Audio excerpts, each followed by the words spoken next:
for Pacific. Coach Danis is back in the starting lineup. That's actually a surprise for me. Brock Finstoon, I thought, had kind of earned his way into that lineup, and they're going back to Danis Jenkins. Not saying anything negative about Danis by any means. I think it's a hard rotation to bring in Jenkins and Gary Trevecki, the shooter. See, how do you bring him in both off the bench? This way, you're starting one. Now you can bring the other shooter off the bench if you want to maintain the shooting. And so I think one of them probably needs to start just to keep shooters out there when the game starts. And this way allows the other guys to penetrate. I just didn't think they had enough shooting in their lineup. And Jenkins obviously has proved his point. He was starting early in the year, so he is a capable player. Well, it's hard to bring two shooters off the bench, you know what I'm saying? Oh, I totally get it, It makes a tough rotation. Well, the Tigers are about to make their way to center court. They're wearing the home whites tonight. Pacific written in black, block letters outlined in orange across the chest, a black numeral outlined in orange on the front and the back of the jersey. Black lettering spelling out the last name of each Tiger player written in black, as I mentioned, above the number. White shorts with black trim down the sides. Coppin State is in its huddle right now. Looks like they're going to wear a navy blue jersey. And Coppin, C-O-P-P-I-N, is written in whites, outlined in gold, block letters on the front of the jersey. A white numeral outlined in gold on the front of the jersey. A white number outlined in gold on the back of the jersey. The last name of each Coppin State player written in gold above the numeral on the back of the jersey. Blue shorts with gold and white trim down the sides for Coppin State. It will be Amari McCray to tip it up for Pacific. McCray at 6'9". See who gets in that circle for Coppin State. I would imagine Brendan Medley-Bacon, who's 7'1" from Baltimore, Maryland. Our officials for today's game, I just had them. It's Coban Lopez, Courtney Hawkins, and Ron Brokenbaugh. McCray and Medley-Bacon will tip it up. It is controlled by Coppin State. And the Eagles move from our left to our right, from our vantage point on the far right side of press row next to the Tiger bench. The clock never started. I never hated anything worse than when you start the game and then you have a clock issue. I mean, it's like you couldn't check those out before? Or? Well, they were winding down before, but I'm not sure why they didn't start. Maybe the official has a mechanism to start. I know the official whistle stops it. So, yeah, they're messed. They got 19:46. I mean, like 3 seconds probably should have come off the clock. 19:56 is what Coban Lopez is calling out. Guys, go to your bench. Go to your bench. Go to your bench. And they are asking now the players to go to the bench. Yeah, this isn't good. You get ready to play the game, and you have something like this. So a false start on the technology here at the Spanos Center.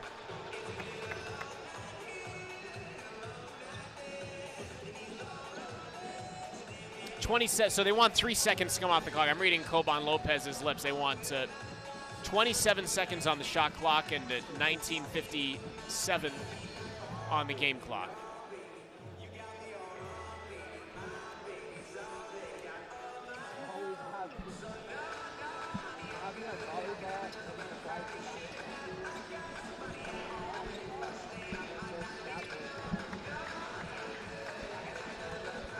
Well, how strange! I mean, it's still not responding. But how strange that it was just working.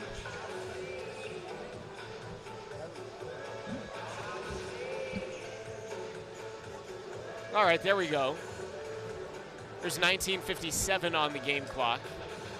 Now, if we get 27 on the shot clock and we get it working, we'll be in business.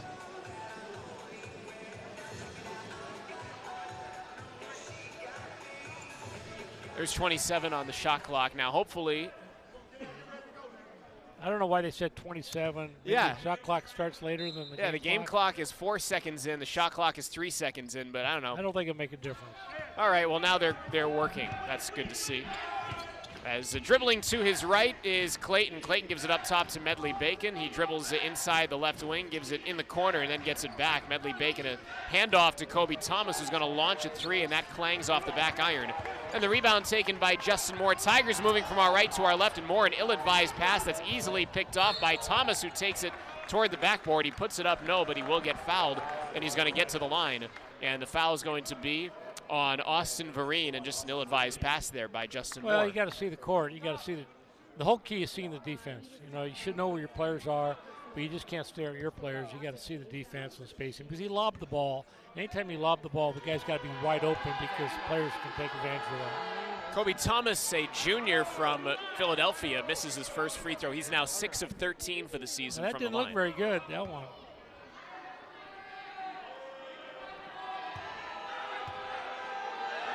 Second one is up and no good. He missed wide right each time. At least he was consistent about where he missed. One guy to foul at the end of the game, right?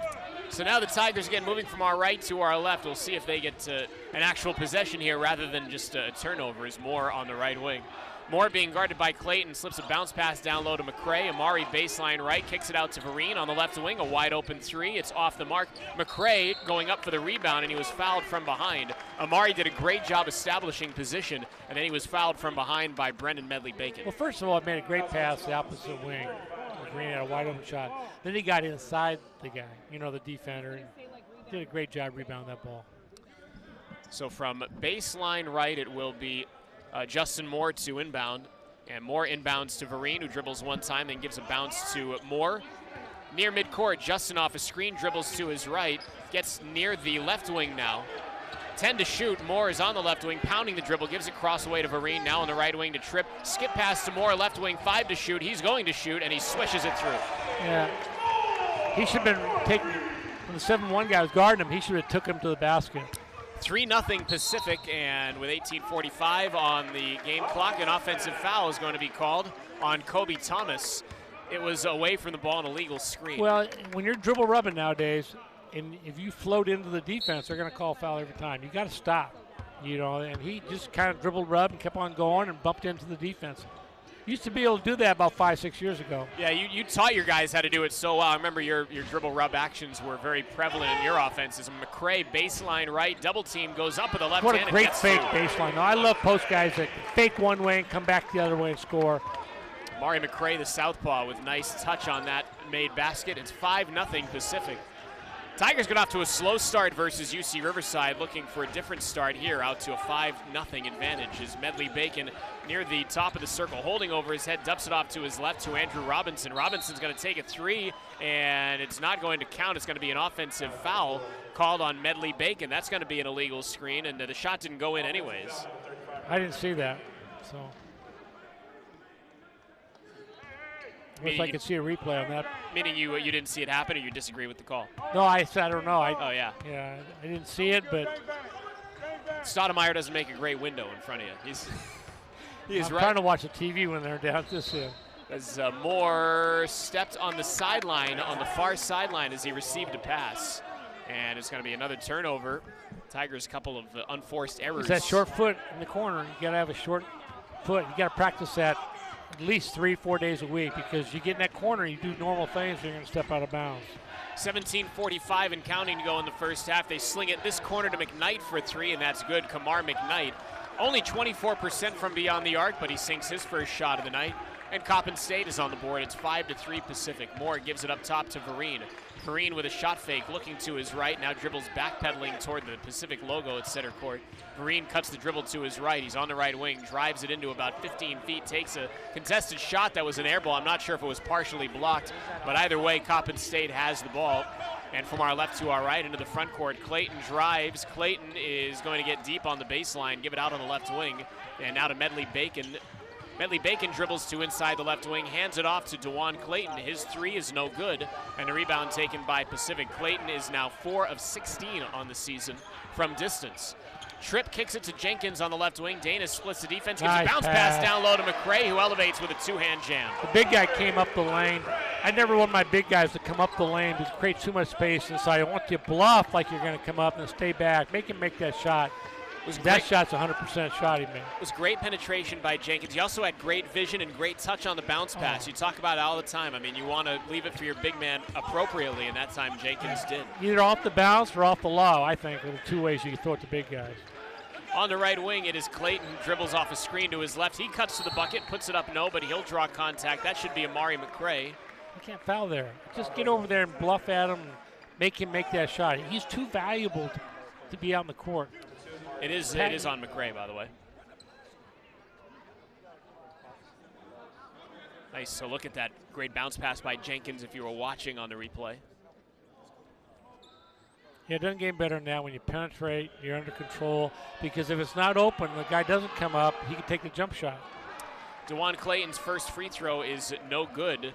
He's about as good as they have from the line. He and Andrew Robinson. Clayton's an 82% free throw shooter. So Coppin State has missed its first 3 free throws. Second one is up, and the left-handed Clayton puts that one in. It's 7-4 Pacific, 16-20 and counting to go in the first half. Justin Moore, our right to our left into the front court. Moore on the left wing, goes towards the baseline, kicks it out to the left wing to Jenkins. Shot fake, Jenkins dribbles it in, tries to get it on the baseline to Jahlil Tripp, and it goes out of bounds off Tripp's hands. It was not a good pass. If he would have faked that pass, 2 guys were going that way. Vereen was wide open at the top of the key. That's why I'd want Vereen to step up and call the guy's name to help him that he's wide open. Then it could have been maybe an assist. At that time, Jenkins was trying to hit a moving target because Tripp was running along the baseline. Plus, he had 2 defenders on him. Left side, it is McKnight dribbling to the top of the circle, now borrowing in, and McKnight hangs up there with the left hand, tries to bank it in, but it won't go. McCray with the rebound, an outlet pass to Moore, who takes it slowly up the far right sideline across midcourt. Moore kicks right corner to Jenkins for an open 3. It's off the mark. Rebound tipped, controlled by McCray. Second chance points opportunity for the Tigers, and Jahlil Tripp receives the pass and lays it up and in. Great pass by Amari. That was a good shot by Jenkins in the corner. He'll make that shot. In the key, it's Thomas, dribbles it in a little bit closer, puts it up, won't go. And a rebound taken by Pacific. Coppin State has started ice cold. They're 1 of 5 from the floor. Moore to McCray. Amari drives it in, goes into the big fella, puts it off the window and in right over the 7'1" Brendan Medley-Bacon. So McCray off to a nice start. He has 6 points. And it's 11-4 Tigers. Driving in right of the lane, now kicking out. It's Kobe Thomas for 3. It's no good. It was a drive and a kick out by Kamar McKnight, and then Vereen got the rebound, and he was fouled. And the foul is going to be on Kobe Thomas of Coppin State. So a nice start here for the Tigers, and we'll talk more about it when we come back after this timeout on the floor from the Spanos Center. It comes with 14:52 to go in the first half. The Pacific Tigers 11, the Coppin State Eagles 4. Coach T and I are back after this on the Pacific Digital Network. We, the student athletes, coaches, and administrators, and fans of the West Coast Conference, respectfully represent the values of all West Coast Conference institutions. We elevate and celebrate performance through support rather than negative behavior. Physical and verbal attacks, obscene gestures, taunting, and displays of profane language are not tolerated. We are committed to positive sportsmanship that represents our conference, our school, our team, and ourselves.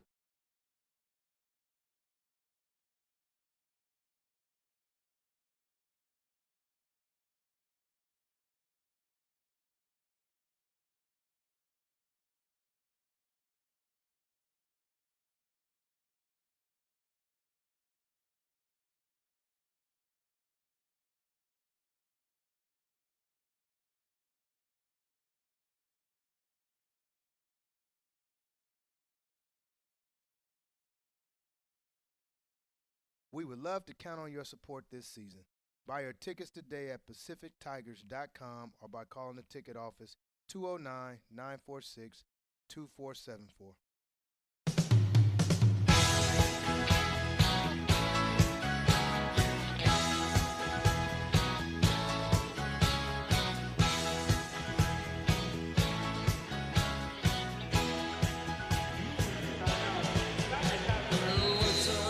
Courtside at the Alex G. Spanos Center, Zach Beyroudi, Coach T, Bob Thomason, glad to have you with us. 14:52 to go in the first half, and a nice start for Pacific. The Tigers out to an 11-4 lead. Pacific shooting 63% from the floor, 5 of 8. Coppin State the exact opposite, just 1 of 6 from the floor. As Tripp has it, and he gives it to his right to Moore. No subs for the Tigers, the same starting 5 out there, and a whistle away from the ball. There's going to be a foul on Coppin State's Gear Ring. He is checked in for the first time, the sophomore from Sydney, Australia. Baseline right, it will be Moore to inbound. Moore, again, all 5 starters still out there. Inbounds to Vereen. Vereen on the right wing gives it a bounce pass to Moore near midcourt. So the Tigers will set something up, 15 on the shot clock. Moore dribbles to his right. Moore with a defender on his left hip pocket. Gives it to his left to Jenkins. Dribbles baseline, puts it up and swishes it through. Really good balance, good looking shot. Coppin State in the front court now. As dribbling to his right is Aaron Robinson, a grad transfer from Quinnipiac. Lobs it to his left to Andrew Robinson, a left baseline jumper more or less is good. He was in the left corner, about 18 feet away. And it's 13-6 Pacific. Vereen near the top of the circle, chest pass to the right side to Moore. Moore dribbles to his right, now back to his left, gives to Vereen on the left wing. He takes a 3, it's well short, and the rebound falls to Aaron Robinson. You like that shot? Oh, yeah, I mean, until he proves he can't make it. He was 3 for 3 the other day, so I don't think it was a bad shot. This shot no good. I believe it was taken by Robinson. The rebound taken by Jahlil Tripp. Tripp is on the right wing, kicks it near corner to Vereen, left wing to Moore. Moore holding at his waist, gives it up top to Jenkins. Danis, a shot fake, crosses over. Now he'll take the shot from straight away. That's a bad miss off to the left. McRae trying for the rebound, lets it go. Good idea by Amari. Didn't want to get a foul. Yeah, he tried to get it, let it go. Driving in and kicking it there. This side is DeJuan Clayton. The shot will not go, and it wouldn't have mattered. It's out of bounds. Aaron Stepped Robinson. out of bounds again. Yeah, his foot was on the line in the corner. All right, so here we go. We got a line change here for the Tigers. We have Pierre Crockrell, Gary Chivichian, James Hampshire. And those are the 3 subs for the Tigers. Jahlil Tripp and Austin Vereen, the only 2 who remain out there for Pacific of the starting 5. Crockrell gives to Vereen in the high front court. Vereen holding, dribbles to his left, hands to Chivichian. Chivichian near the top of the circle. Dribbles to his right, gives to Vereen on the right wing. Austin drives it toward the baseline, puts up a tough running shot. It's no good. Tripp tried to tip the rebound off the backboard, but couldn't get his hands on it. And Coppin State has the miss. And Aaron Robinson for Coppin State in the front court gives to Gear Ring. Ring hands it off to Robinson. Robinson jab step to his right, dribble to his right off a screen, slings it back to Ring. He gives it on the left wing to Clayton. A ball fake, he drives it in, gives it out to Ring. Straight away 3, it's no good, and the rebound taken by Gary Chivichian. To the point to Crockrell, who takes it our right to our left into the front court to Chivichian. Chivichian right corner, gives to Crockrell on the far side, give it near side to Tripp, near corner to Vereen, and there's going to be a foul called. A body bump on Gear Ring, and he was not the on-ball defender there. I'm not sure what he did. No, he was on the guarding the post. He was really physical on the post guy, and that was an easy call. Baseline left, it will be Crockrell to inbound. And there's going to be a foul prior to the inbound pass, and this is going to be on Aaron Robinson, I believe, of Coppin State. They're in the bonus already. Yep, it is on Robinson, and already the Tigers in the 1-and-1 bonus with 12:20 to go in the first half.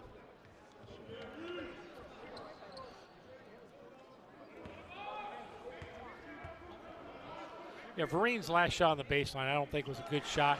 And, Gary was wide open. If he could just turn around through to him, get him a wide open 3. So sometimes you just got to make that extra pass. You want to take great shots. And if you can learn to take great shots the whole game, you really have a chance to shoot a good percentage. Chivichian made the first free throw, missed the second, but Hampshire gets the offensive rebound. And now near midcourt, it is Crockrell. Crockrell dribbling it to his right toward the far sideline. Crockrell explodes now to his right toward the baseline, lobs it up, and shot did not go. It was well short. And I'm not sure, did the ball go out of bounds? There was a whistle that stopped play. Cockrell was out of bounds when he came back in. So he was okay. He was up in the air when he caught the ball. So he got his own miss, but he had come from out of bounds. But it looked like he wanted to lob it up, but there was nobody there. It looked like one of those lobs toward the Buck Hampshire. Shooting a floater, I didn't think it was a good shot. No. Dribbling to his right is Robinson, up top to Ring. Ring dribbles to his left one time, hands it off to Andrew Robinson, and the Tigers are going to steal it. Jabril Price-Noel in the game. Price-Noel into the front court, advancing the ball, a head fake, and they're going to call carry. Price-Noel trying to do a little bit too much there, and he carried the ball. And it'll take us to a timeout on the floor here from the Spanos Center. This timeout with 11:36 to go in the first half. The Pacific Tigers 14, the Coppin State Eagles 6. Coach T and I are back after this on the Pacific Digital Network. Community service is an integral part of Pacific athletics, with many of our student athletes, coaches, and staff committed to giving back to both the campus and surrounding community. On any day of the week, the Tigers are making a difference. It's unrelenting, imposing as the mountaintops to our east, strong as the ocean to our west. Our way is forward, challenged by past achievement, expecting future success. Our way is committed, devoted, passionate. Our way fuels us to be different, to be inspired, to have faith in each other. What is our way? Our way is West.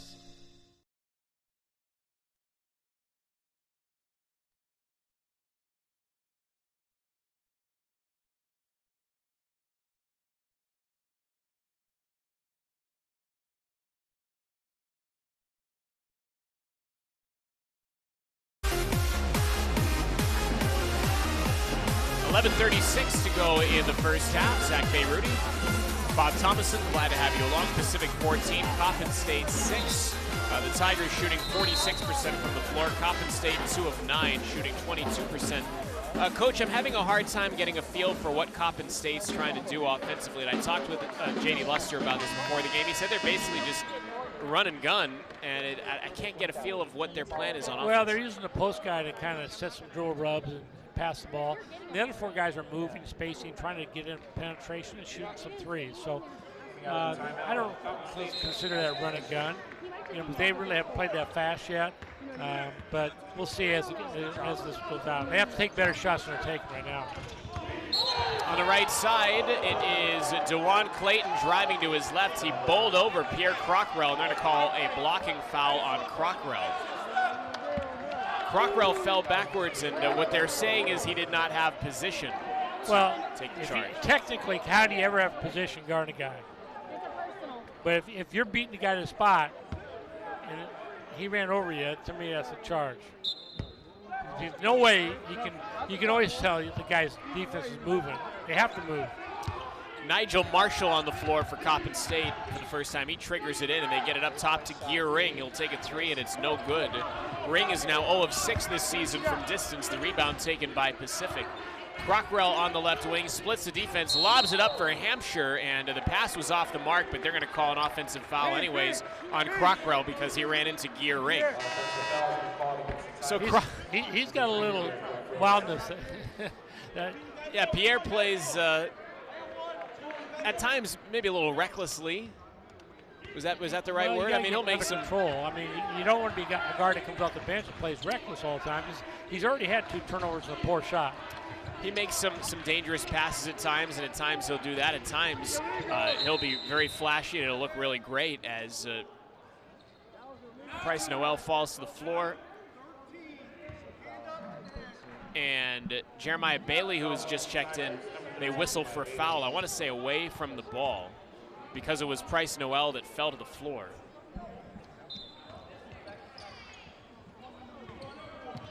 Inbound to Ibn Williams, a sophomore from Newark, New Jersey. Williams dribbles to his right, stops near the point. Williams holding over his head, being swarmed by the defense as he terminated the dribble, gives to his right to Ring. And now further right it goes to Kamar McKnight. McKnight inside the right wing. He stopped the dribble, 3 to shoot, 2. And he's going to try and throw it to his teammate in the key, and he threw it away. There was nobody there across the court. Well, I'm sure Robinson wishes he would have shot the ball when he had a chance to shoot the ball. You got to be ready. You can't pass up shots. You know, this group has not scored yet since they've come in. And the reason is they turned the ball over and they're not taking enough discipline to take good shots. Price Noel dumps it down low to Hampshire. Hampshire trouble receiving the pass. The ball squirts loose. Crockrell has it in the far right corner. Crockrell driving baseline right, kicks it out. Chavici in a left wing, a three, and it's no good. That was a good pass. That was a good pass, a good shot. And a good shot, but just too short. And driving into the lane, McKnight is going to put a floater up, and it kicks off the heel a couple of times, does not drop. Coppin State can't do anything.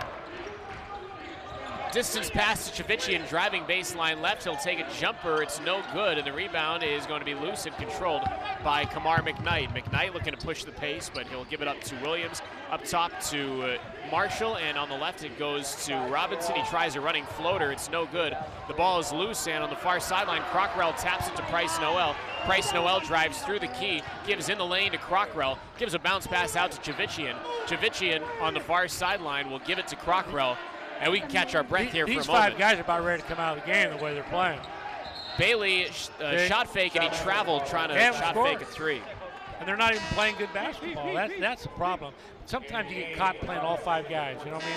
Whereas sometimes you put 1 guard and 1 wing in, and then you can rotate and bring another guy in, then you bring your starters back in. You kind of keep some starters in with the other guys. Well, on Q Coach, they bring in Tripp, they bring in Moore. Chavichian and Bailey, I'm sorry, not Bailey, but Chavichian and Price Noel are, oh, Price Noel's in. Who else came out? Cockrell came out. Crockrell came out, that's right.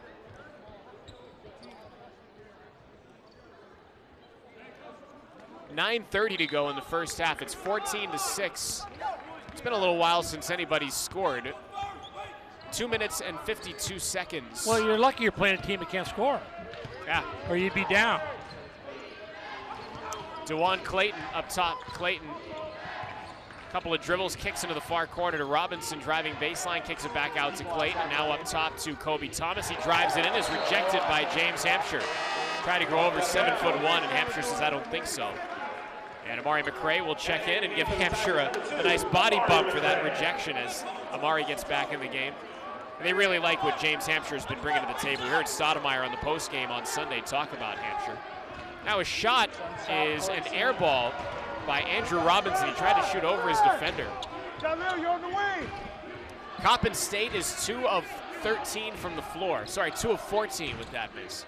Moore on baseline right, swarmed by the defense, somehow gets through and puts it up and in, leans through a double team. He got too loose on him. Right side, it is Robinson, fake right, dribble left, kicks it to the left wing to McKnight. McKnight backpedaling with the dribble. McKnight on the left wing, cuts it back to his right. McKnight down right of the lane, guarded by Tripp. Good defense, gives it out left wing to Clayton for 3. It's around the rim and out. 2 of 15 from the floor. Coppin State, they're 1 of 8 from 10 distance. points tonight. My goodness. Jahlil Tripp gives on the right wing to Moore. Moore drives it in, kicks it out to Bailey. Wide open left wing 3 is a brick. Bad miss on a wide open shot. Hit the bottom of the backboard. Now a long 3 is missed by Andrew Robinson, and the rebound taken by Pacific. Is this run and gun enough for you for Coppin State?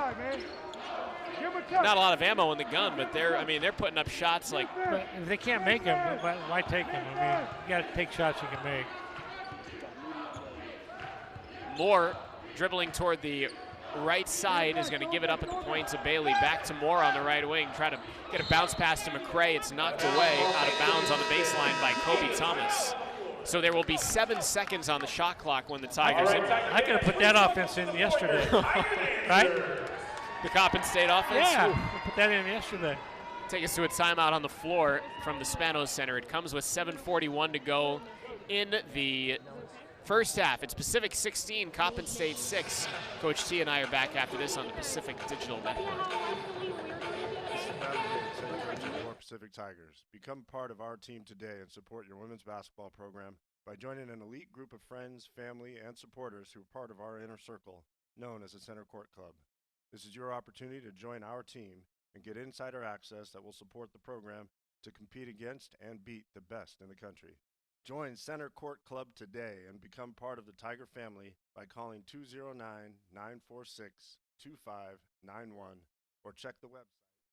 At this moment, in Stockton, Sacramento, and San Francisco, a University of the Pacific student has made a decision to learn, live, and lead with purpose in mind. Here, it's all about moments that change lives, families, communities, economies, the world. At University of the Pacific, these moments give life purpose. They give us purpose too. After all, we share one future. Join us. University of the Pacific.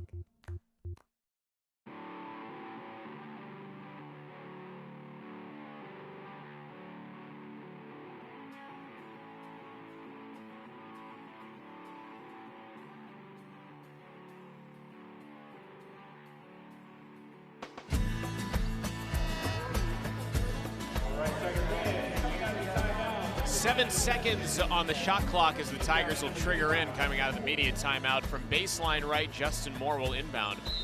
Coppin State is 2 of 16 from the floor in this game. Pacific leading 16-6. Moore trying to inbound on a bounce pass to Tripp. It's knocked away, stolen by Coppin State. On ahead it goes to Andrew Robinson. He takes a 3 and it's an air ball. And a rebound taken by Jabril Price-Noel. Price-Noel on the left wing. Dribbling to his left, gives it back near midcourt to Justin Moore.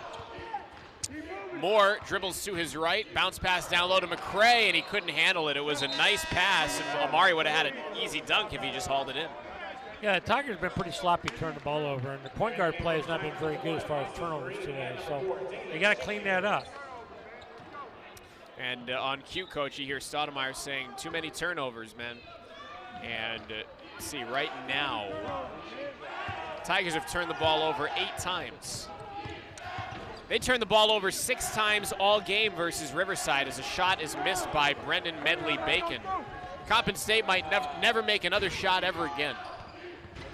Tripp on the right wing, he's going to take a 3, and it is off the mark. The rebound being fought for, taken by Vereen, and then he throws it off a Coppin State player out of bounds. That's great effort right there. Vereen with a good board and a good presence of mind.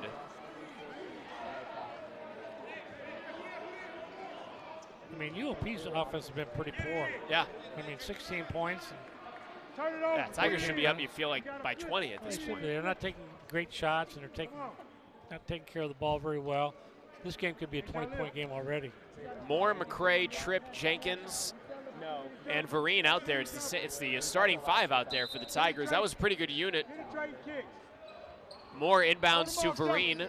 Vereen back to Moore. Moore dribbles toward the eye of the Power Cat. Moore dribbles to his left, kicks on the left wing to Vereen, up top to Moore. 8 seconds to shoot. Moore back to Vereen on the left wing. He takes a 3, and that is good.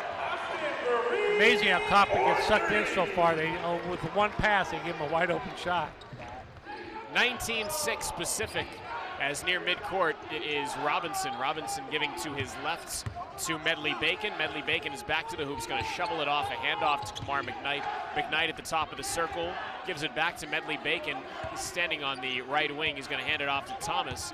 Thomas drives into the lane, a jump step, and they're going to get him for a travel. It was Kobe Thomas trying to make kind of a Euro step there, and he jumped off both his feet and came down in the lane.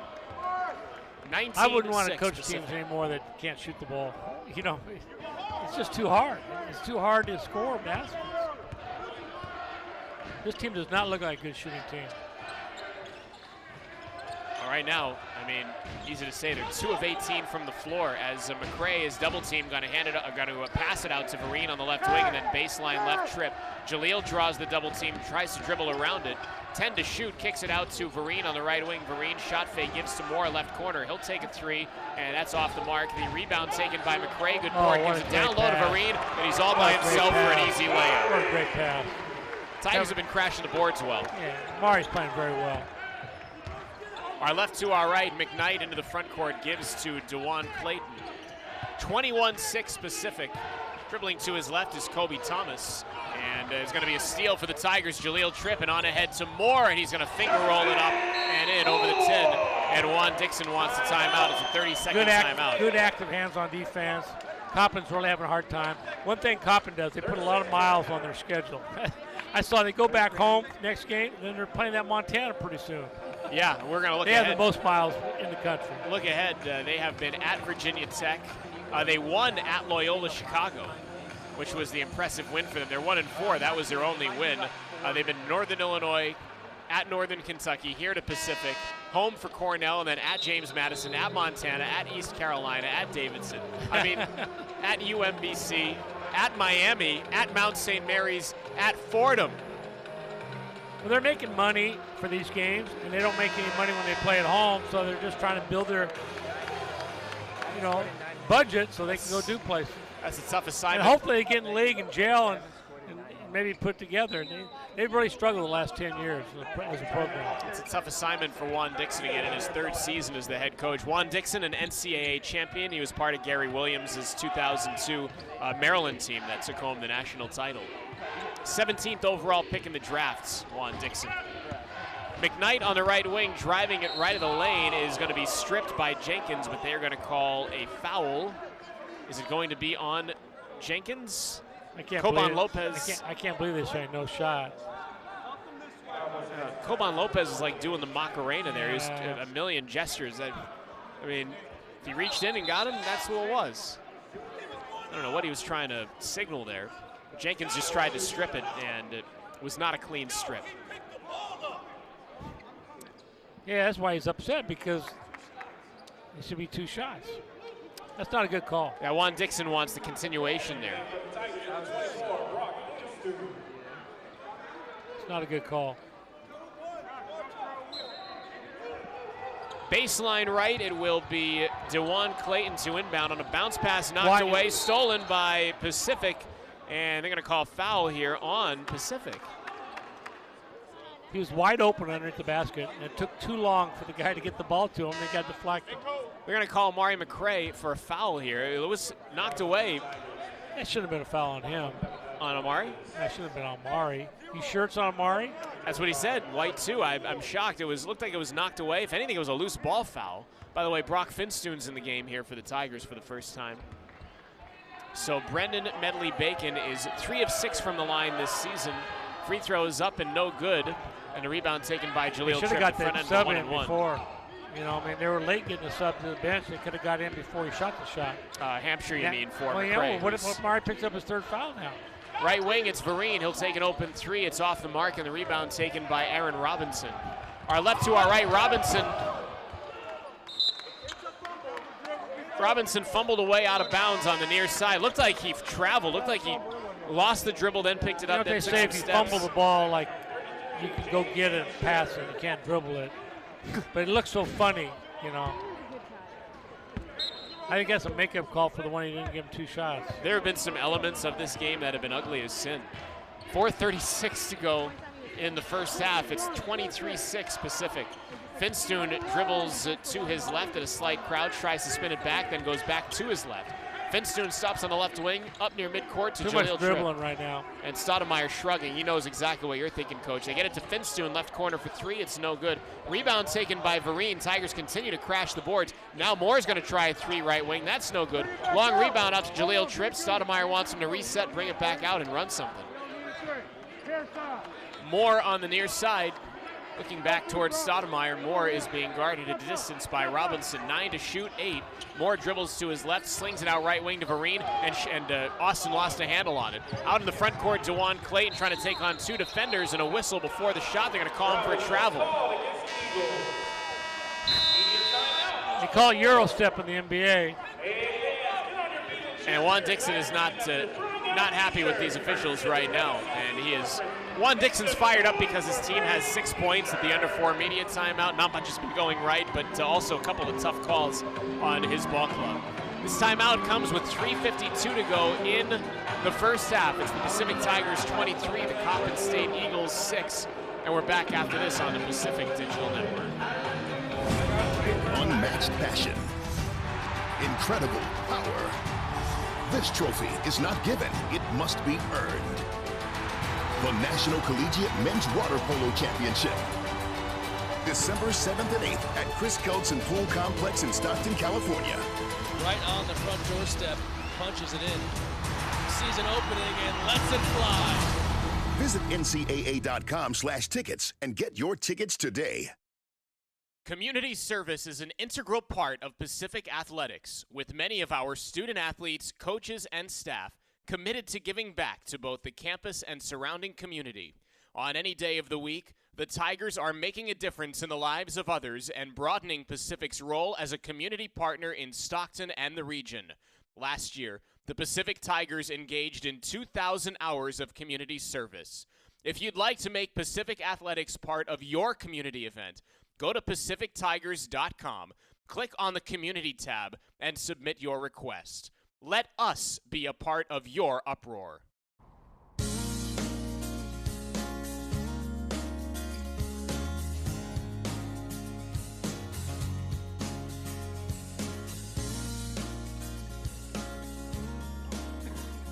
.352 to go in the first half. Pacific 23, Coppin State 6. Zach Beyruti, Coach Thomason. And from our right to our left, Justin Moore will take it into the front court. Moore is going to give to his left to Jahlil Tripp. Tripp holding over his head, gives to his right to James Hampshire. Hampshire feigns an entry, dribbles one-time handoff to Moore. Moore slings it left wing to Vereen. Vereen gets it to Hampshire, left of the lane. Hampshire kicks it out to Finstoon on a double team. Brock dribbles to near baseline right, goes airborne, tries to kiss it off the window, and it's no good. And a rebound taken by Coppin State. Our left to our right, DeJuan Clayton pulls up for a straightaway three and knocks Holy it down. Cow. Hey, Coppin State has scored the first time in 10 minutes and 42 2 for 18, seconds. 1 for 11 from the three. Tigers run an 18-3 run out. 1 for 5 and 9 turnovers. 23-9 Pacific, getting to the 3-minute mark. Finstoon gives to the far sideline to Moore. Moore drives to his right, gets through the defense to the baseline, gives a bounce pass to Vereen. A near corner three is well short. Barely drew iron, and the rebound taken by Pacific. Tigers 2 of 14 from beyond the arc. Now a three the other way is no good for Kamar McKnight. This is like the worst three-point shooting contest ever. This is what Tigers this game have feels like. 9 turnovers. They're 2 for 14 from the three, and they're shooting less than 40%. And they were up 17 points. You know, I mean, it's like these teams are combined 4 for 27 from downtown. The Tigers aren't a three-point shooting team, but they're settling. You know what I mean? They're settling for shots that they shouldn't really be taking. Driving baseline right and getting toward the bucket, Kamar McKnight, but they're going to call him for a travel. This is a game only a mother can love.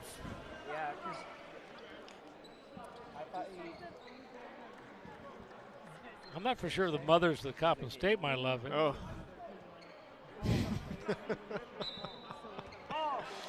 Tripp inbounds to Moore.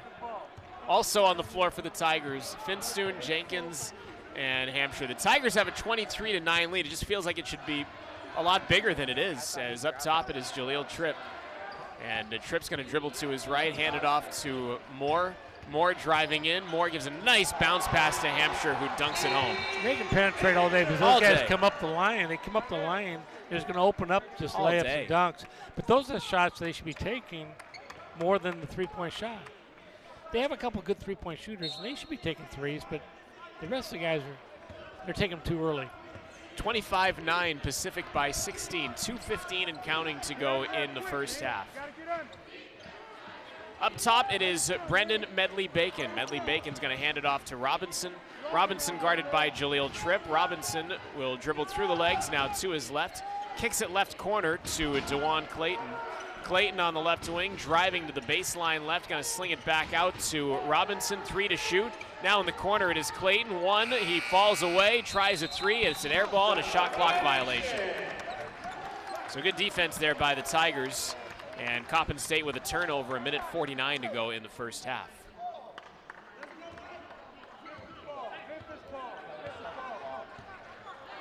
Our right to our left, Moore. Across the Power Cat logo at center court. Moore dribbles to his right, spins back, and then passes to his left to Tripp, who's at the point. Jahlil dribbling a crouch to his left. Try to dribble handoff. It's broken up, but a foul. Oh, they're going to call offensive foul on Jahlil Tripp. I thought it was going to be on Coppin State's Kamar McKnight. I don't get that call. Well, he did. Dribble right, picked it up. They said he leaned into the guy, and there was contact. The defense ran into him. They're saying you got to be still. But he didn't do a very good job. They didn't have good purpose for what he was doing right there. Talking about Tripp. Yeah. So in the front court, DeJuan Clayton. Clayton drives left of the lane, scoops it off the window and in. A nice running layup for DeJuan Clayton. Coppin State now 4 for 21 from the floor. That shooting percentage starting to skyrocket for them, 19%. 25-11 Pacific, 1:12 and counting to go in the first half. Jenkins dribbles to his right. Jenkins now back to his left. He's at the top of the circle. Chest pass to the right wing to Moore. Moore tried to fake left, dribble right. They're going to call him for a travel. That is turnover number 12 for the Tigers. That's double the amount of turnovers they had the entire UC Riverside game. That's why every game takes a life of itself. 25-11 Pacific by 14 with under a minute now to go in the first half. Right side, it is McKnight. McKnight staggers the dribble to his left. McKnight drives through the key, kicks it out near corner for a three, and that is good for Andrew Robinson. They're hot. Don't look now. They're hot. It's an 11-point game, 25-14. The Tigers had a chance to make hay. Coppin State went over 10 minutes without scoring, and the Tigers never really were able to put them away. As Chavicchian up top. Chavicchian looking to his right, gives a pass to his right to Moore. Moore dribbling to near midcourt. 10 to shoot, 22 seconds on the game clock. Tripp's going to take a three. It's around the rim and out. Tigers 2 of 15 now from beyond the arc. And no shot clock here. 12 seconds to go in the half as into the front court goes McKnight. McKnight being guarded by Jenkins. McKnight gets through the defense. McKnight goes up, gets blocked by James Hampshire, but fouled at the same time with 5.6 seconds to go. Yeah, they went too early. I mean, you want to get fouled with like 3 seconds, 2 seconds to go. Now Pacific has an excellent chance to get a good shot. So McKnight has a chance to get Coppin State to within single digits. Coppin State is 1 of 5 from the line and make it 1 of 6 as the first one rims out for McKnight, who's a 73% free throw shooter. Jabril Price Noel checks in for James Hampshire.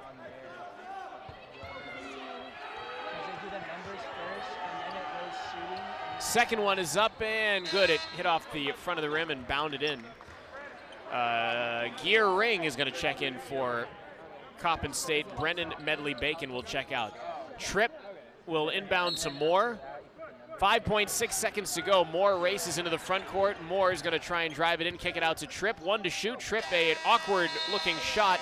Moving to his left, he tried to fling it back up to his right, and it hit the backboard and nothing else. Ugly end to an ugly half of basketball here at the Spanos Center. That's about all you can say. I mean, both offenses are not very good. Pacific is more disciplined and has better purpose for how they're doing things. That's why they have a lead, plus they're playing at home. But this is a game that, you know, could be out 45 to 20. Yeah, it is what it should be. But nonetheless, we'll see if the teams make adjustments in the second half. For now, we'll take a break. When we come back, we'll have all the numbers from the first half, and we'll also take a look around the West Coast Conference. It is halftime at the Spanos Center, Pacific 25, Coppin State 15. And we're back after this on the Pacific Digital Network. This is Janet Lucas, Director of Athletics.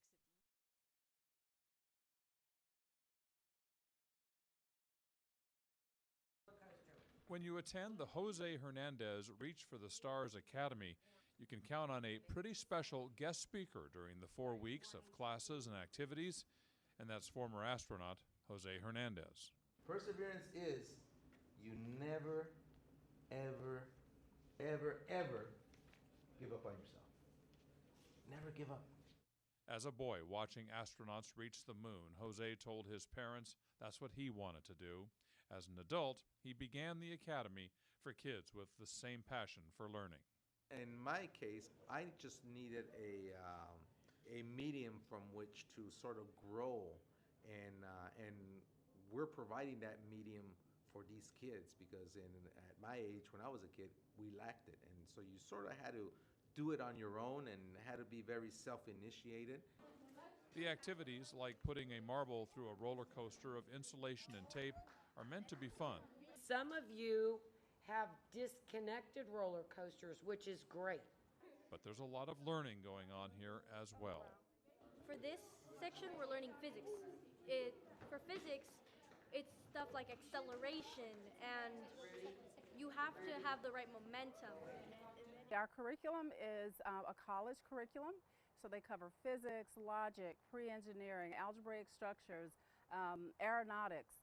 So they cover a lot of topics that they don't typically get in high school and wouldn't get until they come to college. I chose to do this because it's better than staying at home being on video games. and I'm going to try to get an education. The academy takes place at University of the Pacific, and if it just happens, some of these kids are back here a few years down the road continuing their math or science interests, well, that's by design. And we expose the kids to a university environment so that, a university isn't something strange to them that they're going to be afraid of. They know exactly what a campus looks like. My parents didn't force me to come here. They let me choose, and I chose to come here because I wanted a better opportunity at learning and not forgetting and doing nothing during the summer. It's fun.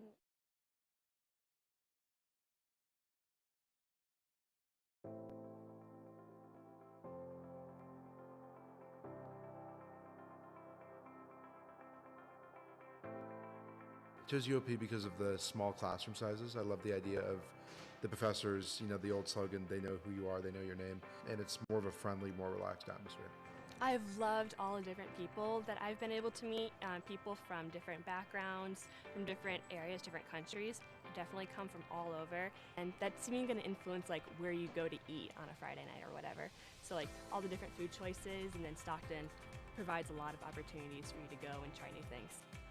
I think Stockton has a very small community feel, and I think that translates over to UOP, how we have a small family environment here. Also at Rebel Point, that's where they hold lots of festivals out there. This year they had the fireworks over there for 4th of July, and it was really nice to go over there and see the city come together and hang out. I can't imagine being anywhere else.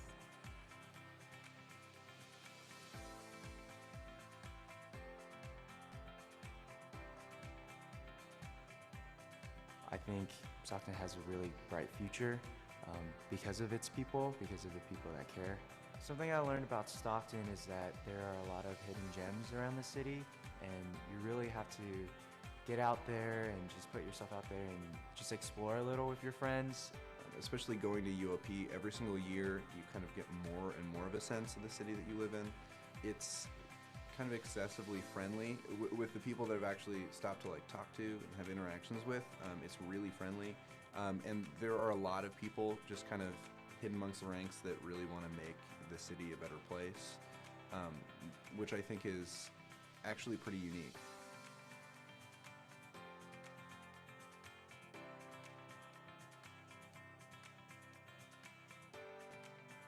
I think it's a very personal decision where you decide to go to college and spend those 4 years of your life. At Pacific, you'll get a great education, but you'll also have a really good time. You'll be a part of a really strong and thriving community.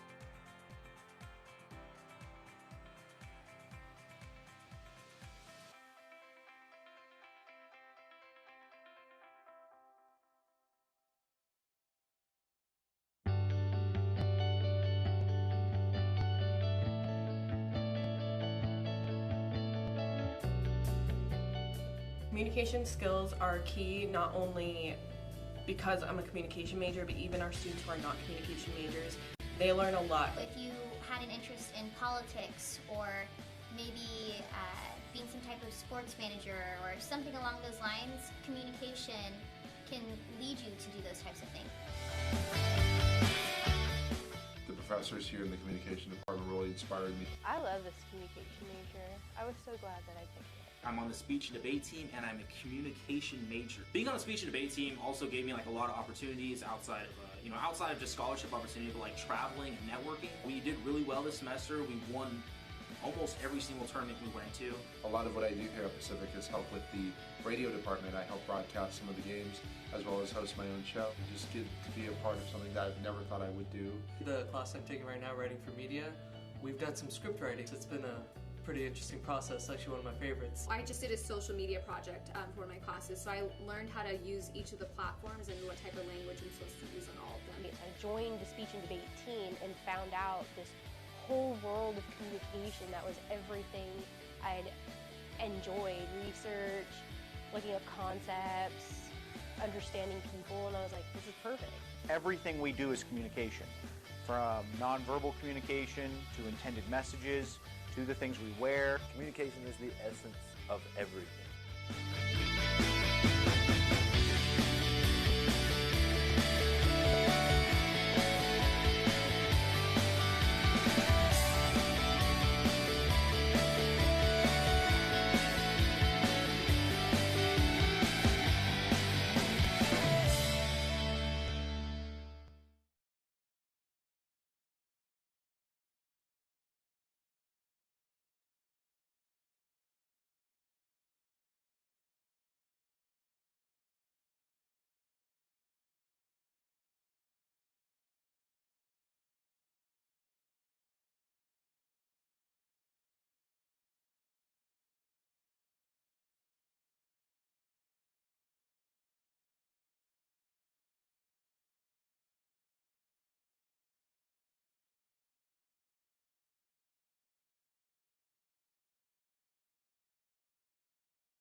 joinpaf.org. Start of the second half from the Spanos Center. Zach Bayruti, Bob Thomason. It's 25-15 Coppin State. And the Tigers have the ball to start the second half, and they move from our left to our right as they get it up top to Vereen, and on the left wing now to Justin Moore. Bounce pass to Amari McCray. Quick spin move, puts it up, can't get it to fall. Great job getting the ball inside. He'll make that shot 7 out of 10 times. That's what the Tigers need to be doing, and yeah, McCray, a high percentage look. The other way, a scoop lay-in off the glass. DeJuan Clayton gets it to go. So Coppin State is coming back in this game, 25-17. Moore up top to Vereen. Vereen holding over his head, gives a pass to McCray, who hands it back to Vereen. Vereen stops inside the arc, gives it up top to Jenkins. Danis gives it on the right wing to Vereen, dribbles, bounce pass to McCray, who can't handle it, out of bounds, last touched by Coppin State's Kobe Thomas. Great too. It might have bounced off his leg. It was close. I thought Thomas did get two guys his down hand there on with it. them. They shouldn't be passing the ball to them when they double team like that. Baseline right, inbounds to Moore.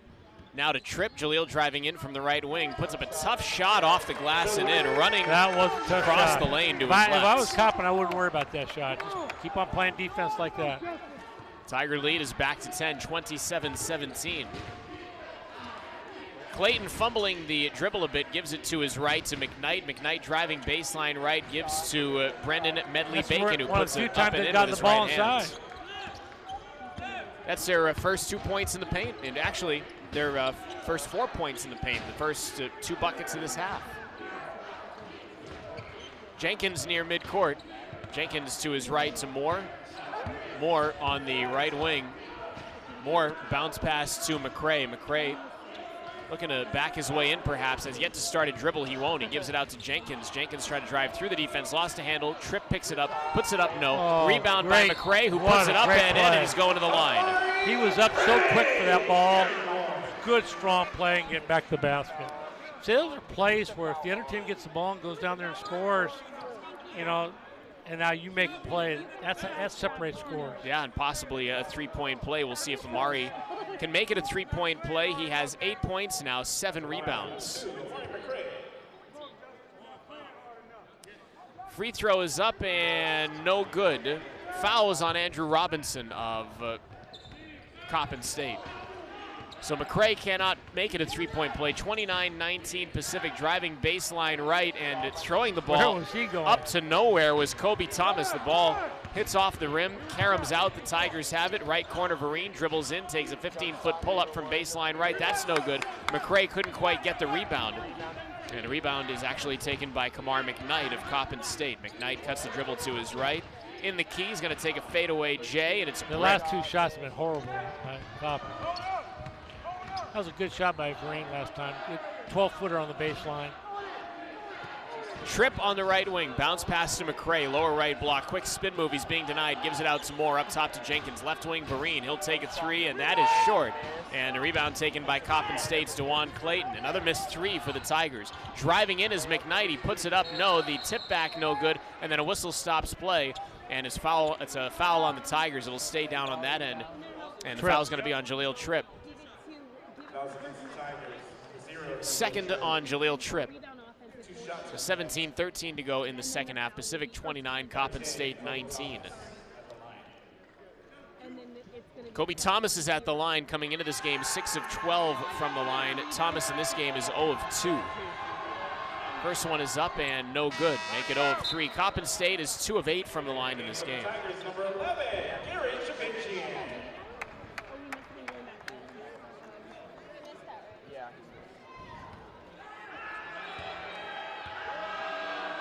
Second one is up and good, so Thomas finally sinks a free throw. 4th time was a charm. And it's 29-20, Pacific by 9. Tripp, Moore, Chavichian now, McCray and Jenkins on the floor for Pacific. Pass to the right wing to Moore. Moore bounce pass to McCray, lower right block. Amari trying to back his way in. Double team, slithers through, puts it up, forces one. It won't go, but the rebound and put back, Jahlil Tripp, and he's fouled. Good job. Now when they're double teaming, the guy that's doubling can get in there and get rebounds or get some putbacks inside. So Tripp, who has 4 points, will make it 6 now, and a chance to get his 7th point of the game with this free throw. Jahlil also with 7 rebounds. Free throw is up and good, so Tripp converts a 3-point play. It's 32-20 Pacific. Our right to our left, it is DeJuan Clayton into the front court wearing a blue headband. Clayton dribbles to his left, drives down left of the lane, tries to fling it out to the far side to Robinson, a high pass, but he hauls it in. And now they get it up to the point to Medley Bacon. Medley Bacon hands it off to McKnight. He's gonna launch a 3, and that's off the mark. Rebound taken by Andrew Robinson, and he puts it up and in. And a timeout is gonna be called by Juan Dixon after the made basket. Now that's about the best they've played the whole night. I was going to say, I don't know why they're calling timeout. But he knows something I don't know. This timeout comes with 16:32 to go. It'll stretch, become the full media timeout. We will take it as well. Pacific 32, Coppin State 22. And we're back after this on the Pacific Digital Network. All conference, all academics, all Americans, champions. Together, we are able to make an impact for over 300 student athletes who are able to rise to these levels through the power of our community's loyal support every year. Together, we are able to provide the resources to make a difference and build a future for Tigers who inspire us each and every day. Join the PAF today and become part of our Tiger family. For more information on the PAF and how you can help support Pacific student athletes, call 209-946-2591 or check the website at www.joinpaf.org and join the uproar. This is Damon Stoudemire, head coach of your Pacific Tigers. It's never too late to join the uproar.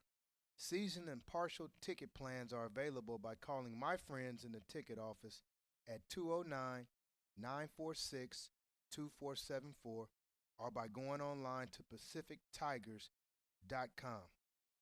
We would love to count on your support this season.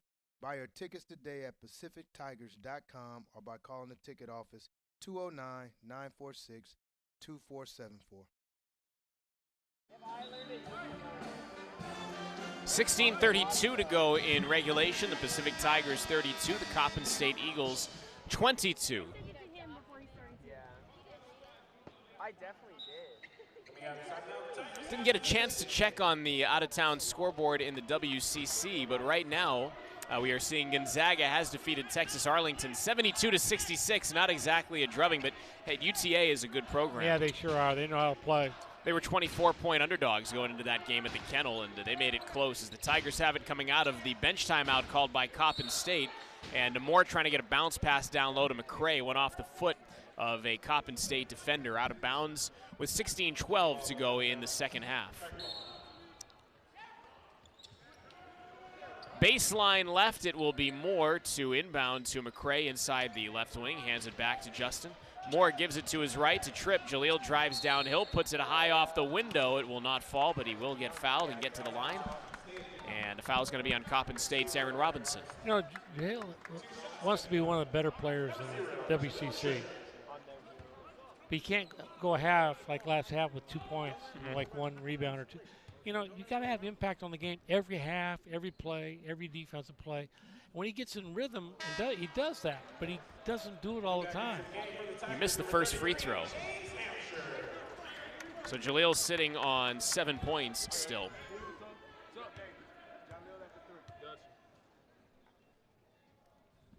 Second one is up and good. James Hampshire is back in. Jeremiah Bailey will check in. Danis Jenkins will check out for the Tigers, as will Austin Vereen. Coppin State moving our right to our left. DeJuan Clayton, the redshirt junior from Bowie, Maryland. Into the front court, guarded by Justin Moore. He dribbles to his right, gives in the lane to Medley Bacon, who puts it up and is fouled by James Hampshire. That's one of those times when he's been really doing a great job blocking shots. When you get that much people into you, sometimes better just put your hands straight up, make him make that shot, don't foul. because the guy's going at him. And when you block a shot, even if he blocked it, there's always contact on that play.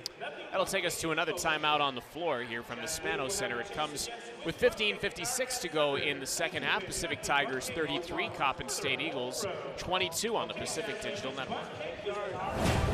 Unmatched passion. Incredible power. This trophy is not given, it must be earned. The National Collegiate Men's Water Polo Championship.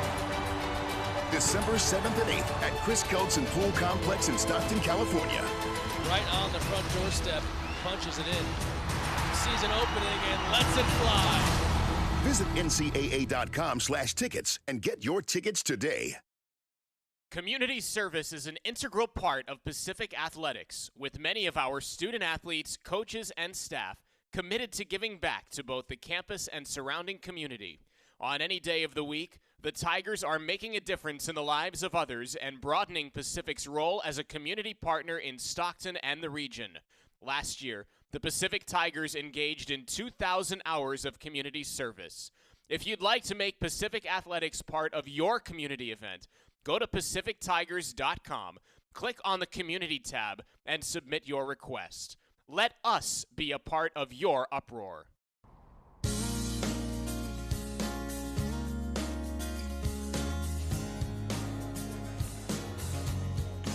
Be sure to stick around at the end of the game. We will recognize the City of Stockton Human Resources hardworking player of the game. City of Stockton encourages you to visit their website, www.stocktonca.gov/jobs, for exciting career opportunities. They offer competitive salaries and great benefits. The first free throw for Brennan Medley-Bacon is up, and it is good. It makes it 33-23, trims the Tiger lead to 10 points with 15:56 to go in the second half. Second one is well short, and the rebound falls to Gary Chavicchian. He's out on the floor there with Jahlil Tripp, Jeremiah Bailey, and Justin Moore, also James Hampshire on the floor. As a pass to Bailey. Bailey kicks it left corner to Tripp. Jahlil dribbles to his right. Jahlil will get a screen from Hampshire, weave through the defense. Jahlil puts it up and he gets fouled. Jahlil going downhill. That's a good play, a high screen, and Jahlil exploding to the bucket. They can't stop that. And then when it does get crowded, he's going to have to learn how to get on balance, make a pass, either a perimeter pass or a pass to the post guy. Fouls on Brennan Medley-Bacon.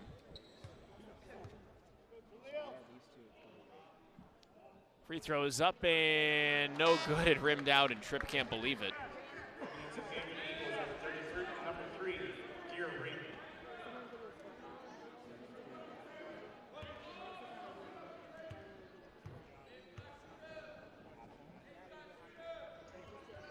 Second one is up, and that is good. So Tripp 1 of 2 from the line. 34-23 Pacific.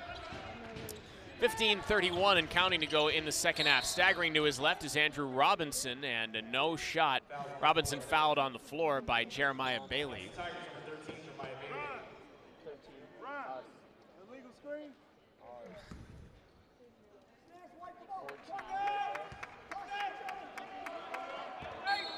From the near sideline, Kamar McKnight will inbound to DeJuan Clayton. Clayton is on the left wing. Clayton guarded by Moore, using a screen, dribbles to his left, gets to the baseline, tries to throw it across the way, hit Chavicchian's hand. He didn't realize it until late. Now a long three attempted, and it's no good. That was Andrew Robinson. Chavicchian had no way of knowing that that ball was going to hit his hand. It was a weak pass, but Gary inadvertently kind of disrupted the play. Moore slings it right wing to Tripp. Jahlil will backpedal to near midcourt. 14 on the shot clock.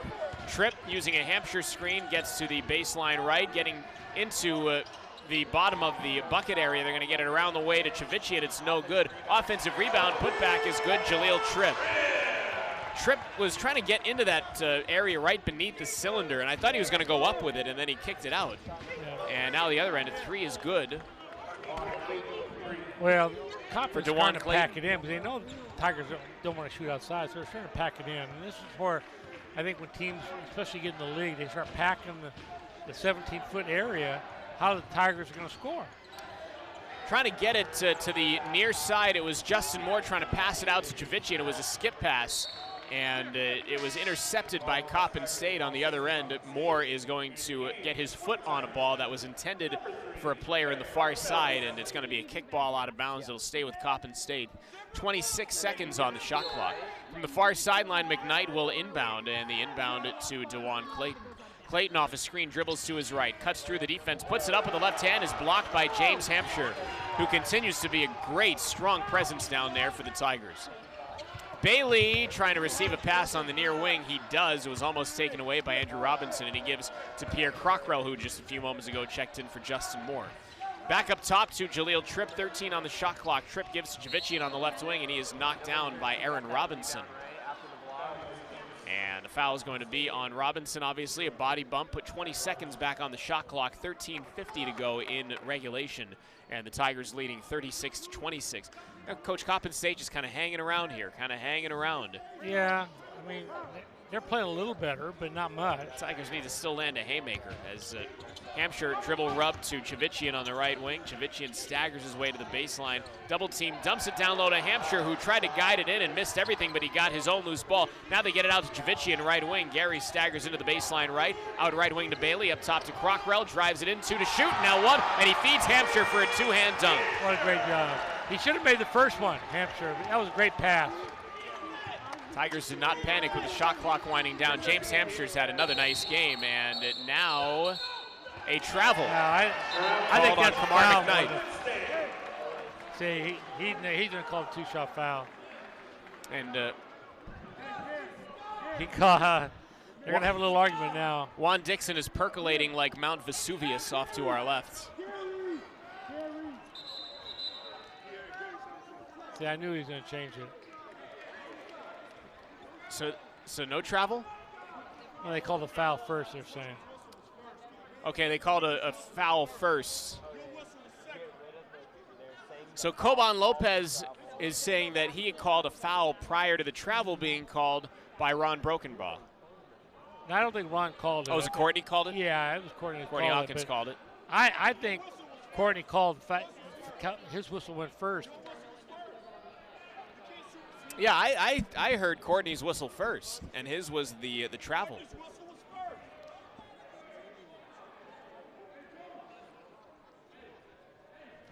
Well, they're going to go to the monitor here. Fouls on Jahlil Tripp.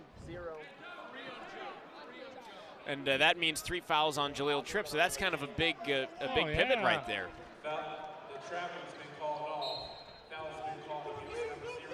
DeJuan Clayton trying to inbound, and he inbounds and somehow gets it to Gear Ring. Tigers almost stole it.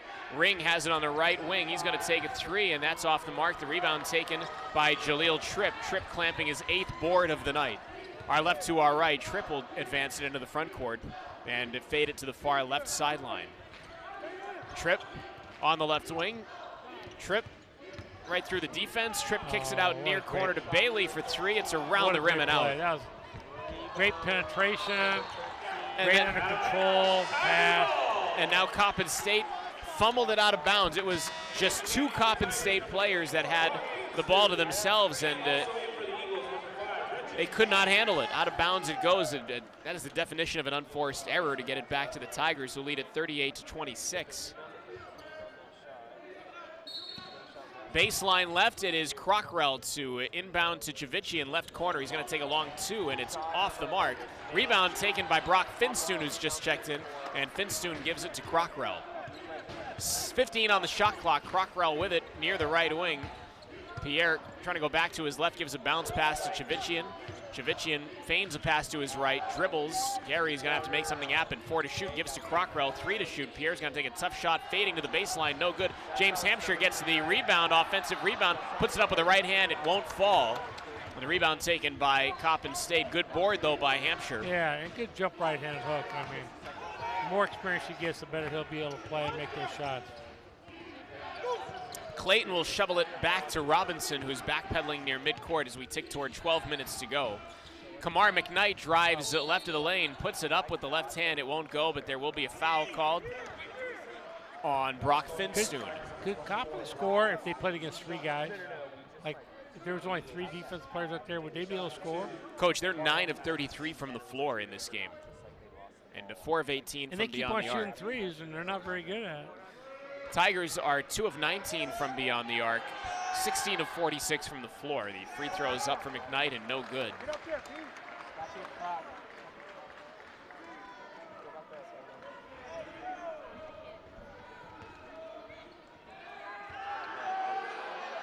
Second one is up and good, so McKnight 1 of 2 from the line. It's 38-27 Pacific, and again, Coppin State just kind of hanging in there. Waiting for the Tigers to go on a run and land a haymaker here at some point as Chavician is up top. Chavician will dribble to his left and hand it off to Crockrell. Crockrell is near midcourt with 12 to shoot. Pierre spins the dribble to his right, angling in, kicks it out to Bailey. Right corner, Bailey dribbles in and tries to get a bounce pass to Hampshire, going through the lane. And he's throwing the off. It's going to be able to slow down, take this time, and bounce it in there. That'd be easy layup. It was Kamar McKnight committing the foul for Coppin State, but you're right, Coach. Bailey was just kind of going into the lane across the way to the far side and never really stopped and got set. And they're lucky that a foul was called on McKnight because that pass was an errant pass. It'll take us to a timeout on the floor here from the Spanos Center. This timeout comes with 11:38 to go in the second half. Our score from Stockton, the Pacific Tigers 38, the Coppin State Eagles 27 on the Pacific Digital Network. Community service is an integral part of Pacific athletics, with many of our student athletes, coaches, and staff committed to giving back to both the campus and surrounding community. On any day of the week, the Tigers are making a difference in the lives of others and broadening Pacific's role as a community partner in Stockton and the region. Last year, the Pacific Tigers engaged in 2,000 hours of community service. If you'd like to make Pacific Athletics part of your community event, go to PacificTigers.com, click on the Community tab, and submit your request. Let us be a part of your uproar.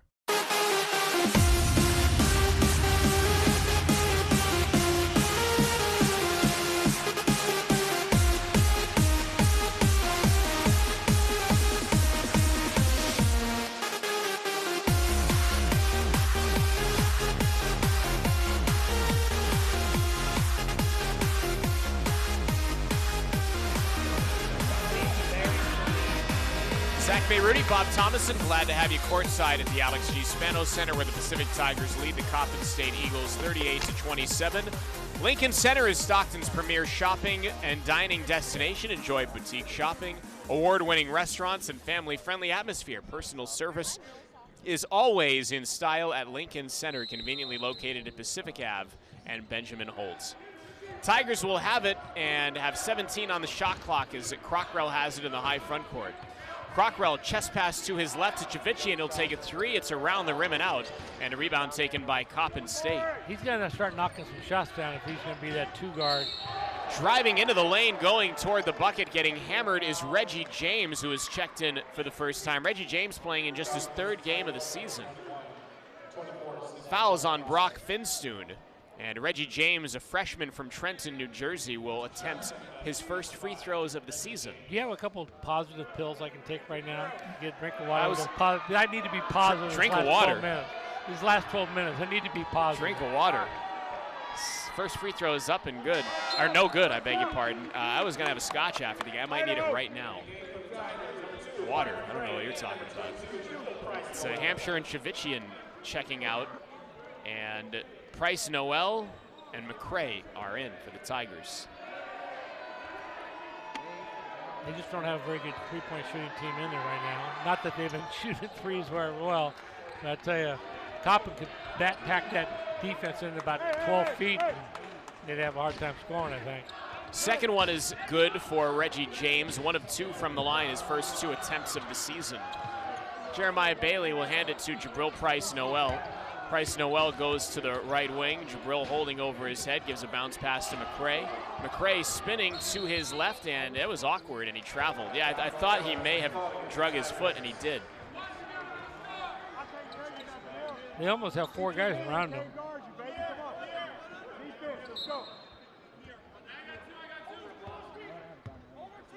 Under 11 we go in the second half, 38-28 Pacific. And Kamar McKnight gives a cross-court pass to Clayton. Now a right corner three taken and made by Andrew Robinson.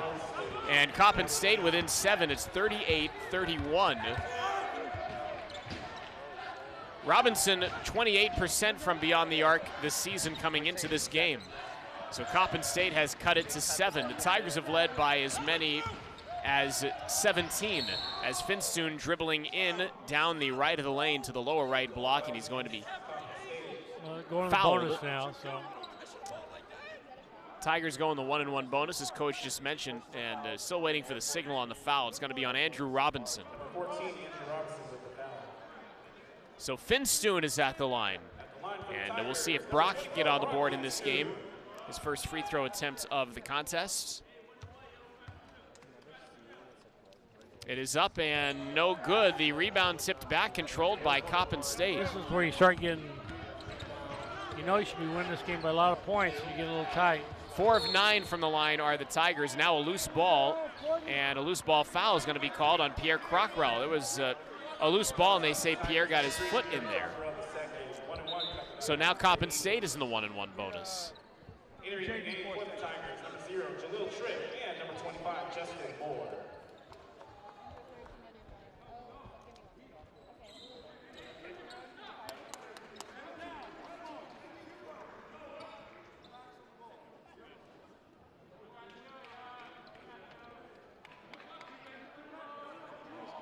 So McKnight is at the line. Kamar McKnight, a 73% free throw shooter. In this game, he is 2 of 4. Coppin State, 6 of 15 from the line in this game. First one is up and good, so the Eagles will get another. 38-32 Pacific, 10:22 to go in the half.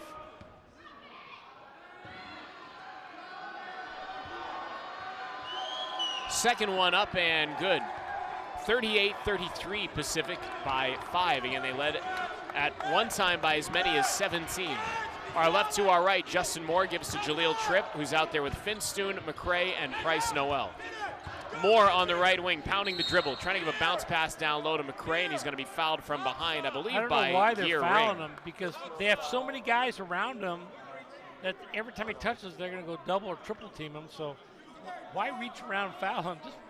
Just play solid defense. Make somebody else score right now. So McCray is at the line.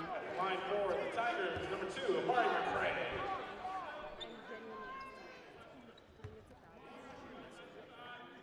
First one for Amari is up and no good. The rebound is loose and bodies go flying.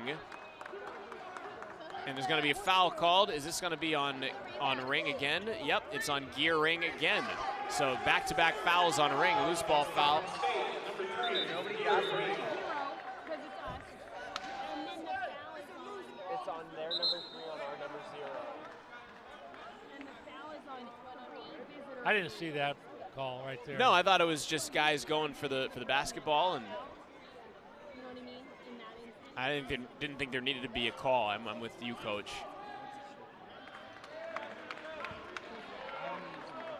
The line for the Tigers, number 0, Jahlil Tripp. Tripp is going to attempt 1-and-1. The Coppin State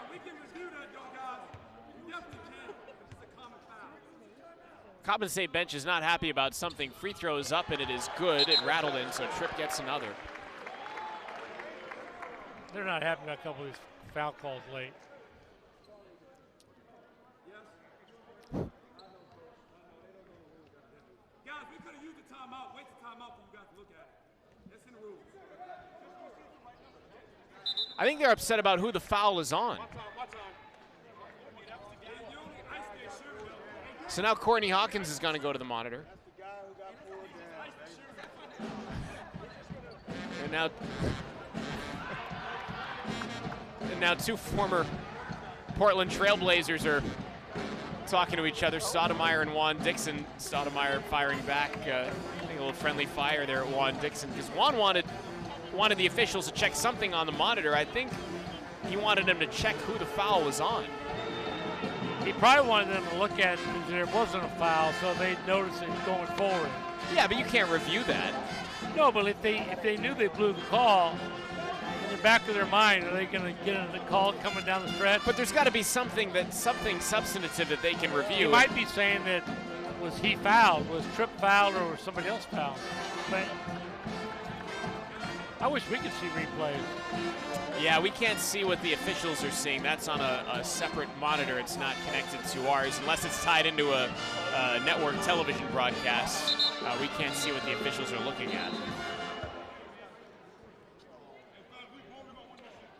The refs should be getting mad at the coaches for how poorly they're playing.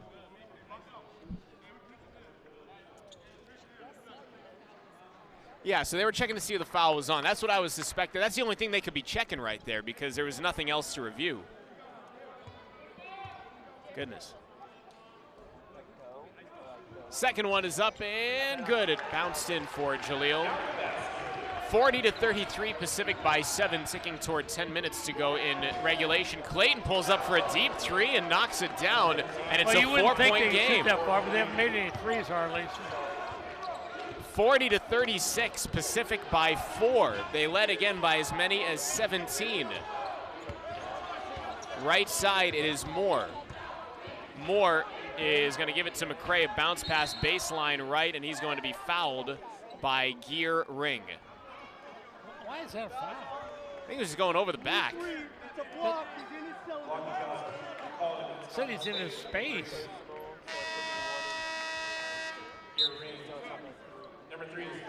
But there must be a rule I don't know about. So Ring has fouled out of the game. They say he was in his space, like he couldn't have space. You can't guard a guy close. They were saying he was kind of hanging over Amari's back. I don't think there is even contact on that play. So McCray will have 2. First one is up and good for Amari. Tigers got to take advantage of this home cooking right now.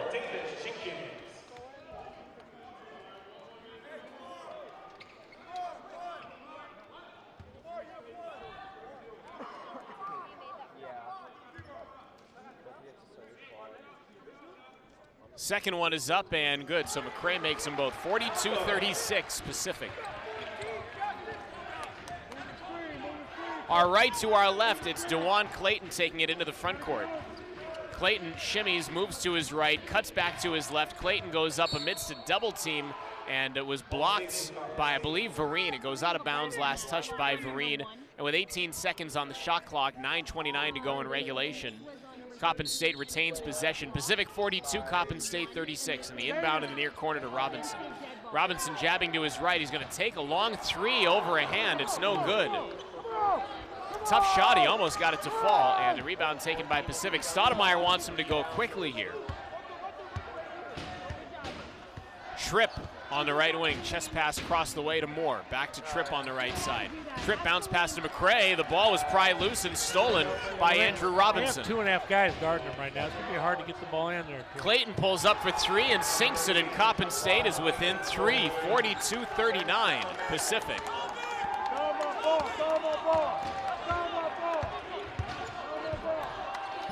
Moore across the way to Tripp.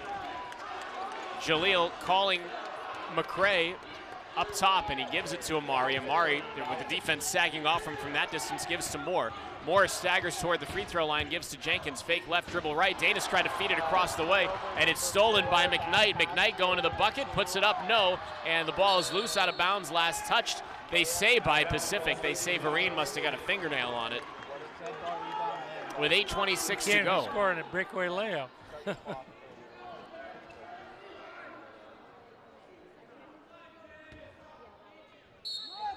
Baseline left, it'll be inbounded by McKnight. McKnight inbounds to Kobe Thomas. Left corner 2 is no good, and the rebound taken by Jahlil Tripp. That guy's not even a great shooter. The Tigers are one of their last 7 from the floor.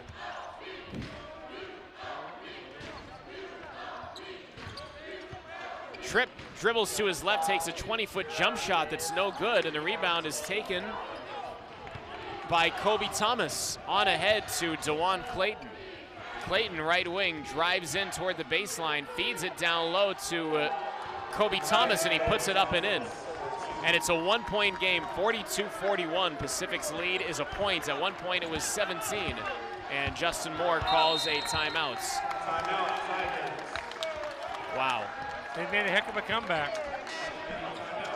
UOP in the second half trying to get the ball inside, but they're collapsing so much they can't force the ball inside. Now they got to come out and set some screens and move the ball a little more. They're very stagnant on offense, and the other team knows exactly what they're doing. And now the other players have gotten tight about shooting, so it's a tough combination. So this will stretch to the media timeout. We will take it as well. 7:42 to go. Pacific 42, Coppin State 41 on the Pacific Digital Network. College students, college athletes.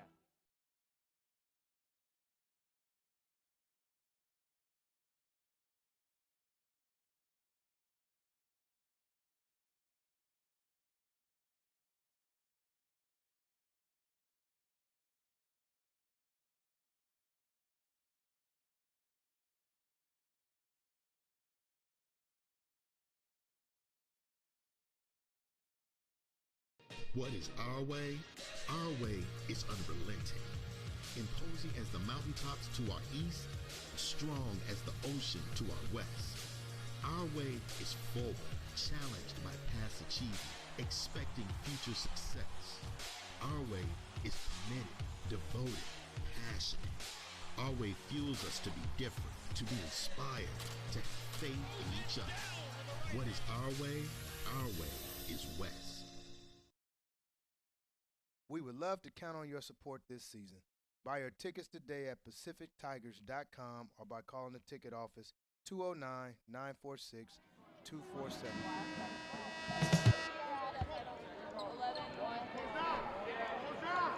Zach Bayruti, Coach T, with you courtside at the Spanos Center, and this one has gotten uncomfortable for the Tigers, who lead it by only one, 42-41. Pacific led by as many as 17. Jahlil Tripp has it on the inbound, gives to Vereen. Vereen will lob it off to his right to Jeremiah Bailey. Bailey dribbles to his left. Bailey hands it off to Moore, and they're going to call a foul on Kamar McKnight for trying to grab Justin Moore.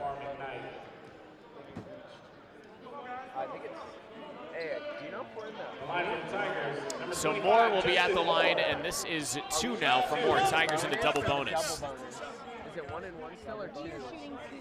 I mean, for 7.5 minutes, you're going to shoot 2 free throws. So, and Coppin's fouling a lot, so just keep on driving the ball.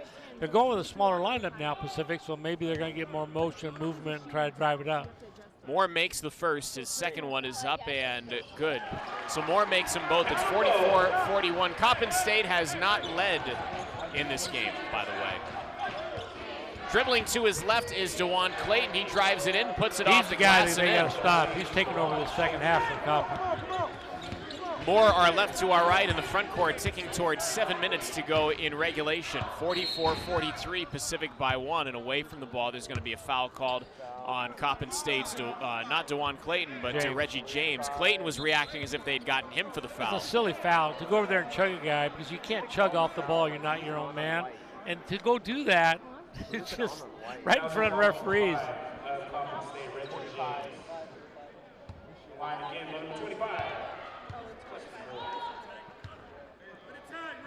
Moore's free throw is up and good.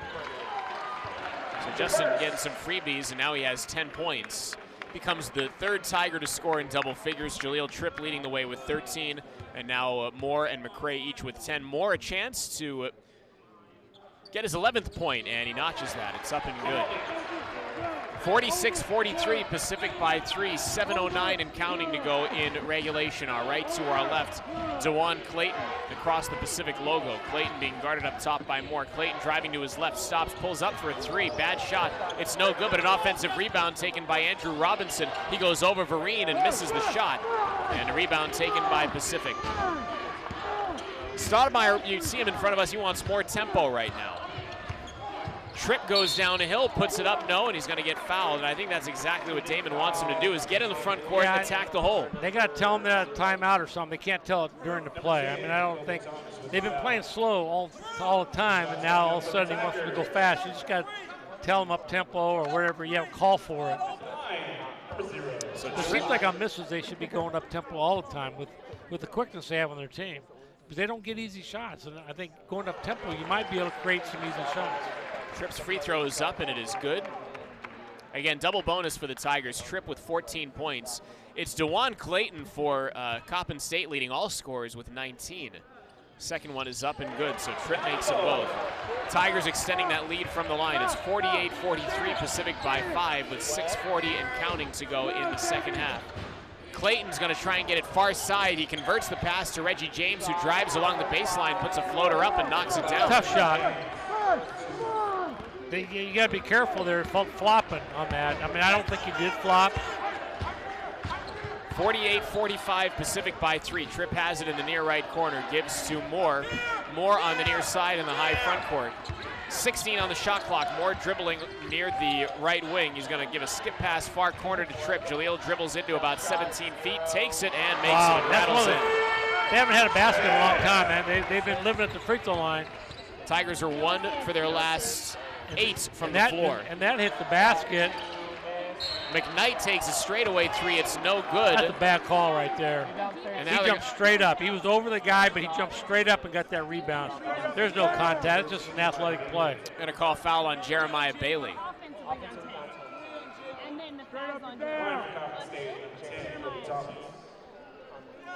So Kobe Thomas is at the line. Good news for the Tigers as it pertains to Thomas. He's 1 of 4 from the line today. This is 1 and 1. The front end is up and good. How does he make that one? So he's 2 of 5 in this game. Thomas, that means he is 8 of 17 for the season from the line. I guess you could say he's due. Indeed. Second one is up and good. 50-47 Pacific by 3.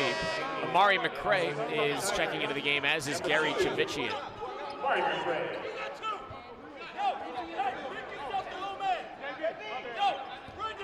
I didn't tell him who he's in for. McCray, Chavichian, Vereen,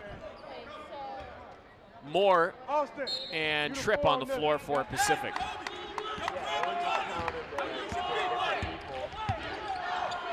Moore gives it near midcourt to Vereen. Vereen lobs it to his right to McCray.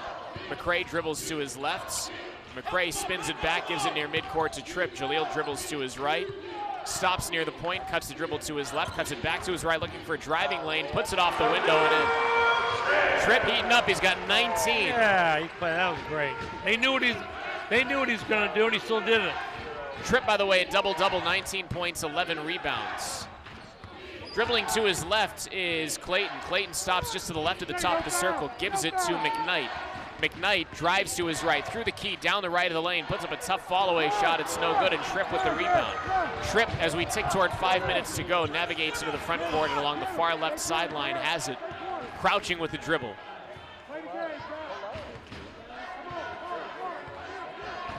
Tripp looking to go downhill perhaps again, gets a screen from McCray, puts up a jump shot that's no good. The rebound out of bounds, last touch by Coppin State. They can't get their hands on the rebound. 3 guys hit rebound. Oh. There?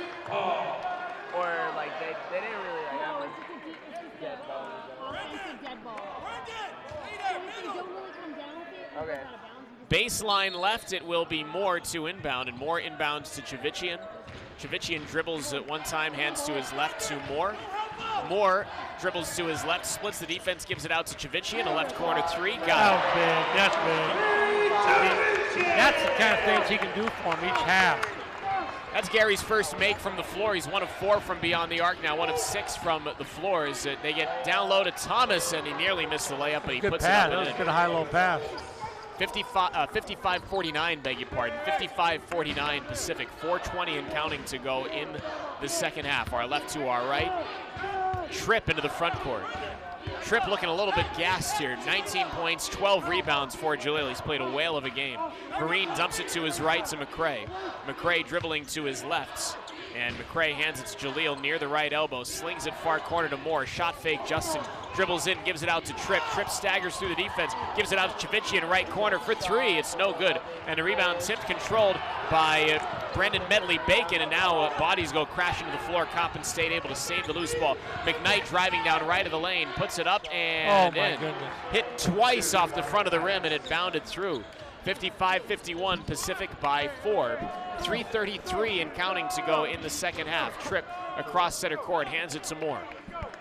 Moore dribbles to his left, gives it to his right to Tripp. Jahlil gives to Moore, who's now on the right wing.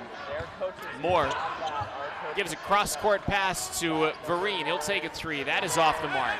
Tigers have not been good from distance, just 3 of 22 in this game. Now McKnight's going to launch a three, and that's off the front of the rim. Rebound taken by Medley Bacon, and he viciously stuffs it through with the right hand. That shouldn't happen right there. You got the three. That helped the Tigers. You got to get that rebound. 55-53 Pacific will have a stoppage at the next dead ball for media timeout. Moore on the near right sideline. Moore dribbles to his right. Moore drives it in toward the lower right block, gives in the lane to Vereen, a shot fake Vereen, and he draws the foul. Pass. So Vereen will be shooting 2 when we come back. The foul is going to be on Brendan Medley Bacon, and it takes us to a timeout on the floor here from the Spanos Center. Hang on to your hats. This timeout comes with 2:44 to go in regulation. What once was an ugly ball game is shaping up to have an exciting finish. Pacific Tigers 55, the Coppin State Eagles 53. We're back after this on the Pacific Digital Network. Unmatched passion. Incredible power. This trophy is not given, it must be earned. The National Collegiate Men's Water Polo Championship. December 7th and 8th at Chris Keltson Pool Complex in Stockton, California. Right on the front doorstep, punches it in. Season opening and lets it fly. Visit ncaa.com/tickets and get your tickets today. Community service is an integral part of Pacific athletics, with many of our student athletes, coaches, and staff committed to giving back to both the campus and surrounding community. On any day of the week, the Tigers are making a difference in the lives of others and broadening Pacific's role as a community partner in Stockton and the region. Last year, the Pacific Tigers engaged in 2,000 hours of community service. If you'd like to make Pacific Athletics part of your community event, go to PacificTigers.com, click on the Community tab, and submit your request. Let us be a part of your uproar.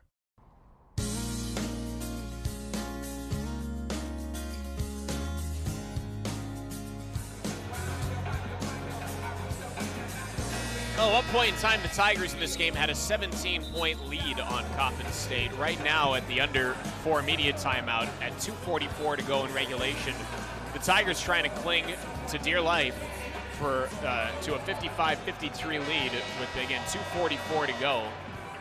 And well, if Coppin State wouldn't foul, the Tigers might have a hard time winning this game. Yeah. They fouled a lot this half. The Tigers have shot. You could make the argument, Coach, for both teams. The Tigers have shot 20 free throws this half. 20 free throws. You could make the argument that this game should have been a lopsided Pacific win. Yeah. You can make the argument right now that Coppin State, had they not been fouling, at will, as like you mentioned, they probably caught him and been in the lead. The free throw for Vereen is up and good. It rattles through for Austin, who has 6 points. By the way, Jahlil Tripp, a season high in both points and rebounds, a double-double, 19 points and 12 rebounds. Jalil's career high rebound total, 15. And that was versus Nevada on November 18th, 2017. Second one is up and it is good. So Vereen makes 2 key free throws. 57-53 Pacific by 4. Dribbling to his left is DeJuan Clayton. Clayton spins it back and gives it to McKnight, who drives down the middle of the lane, bowls over a body, and it's going to be an offensive foul. Gary Chivichian taking the charge. You know why that's a good call? The guy's completely out of control. And you want to get a defensive foul call because you're out of control? No, you have to call it that way. The offense forced all that action. Chivichian absorbed the charge. So good to play by Chivichian. With 2:33 to go, Tigers a chance to extend a 4-point lead. Moore, our left to our right, gets to the right wing. Justin is guarded by Andrew Robinson. Cross-court skip pass to Vereen, to Chivichian, back up top to Moore. Moore near midcourt, dribbling to his right. Moore on the right wing, cuts over, crosses to his right, gets to the baseline, dumps it in the lane to Tripp, who has an easy layup. That's a great pass. 21 now for Jahlil, 59-53 Pacific. Clayton's going to pass it along baseline right and elevating for the two-hand dunk, Reggie James. Of one pass. I don't even think they passed the ball. 59-55 Pacific by 4, 151 and counting to go in regulation. Coach, Tigers need to get a quality shot here.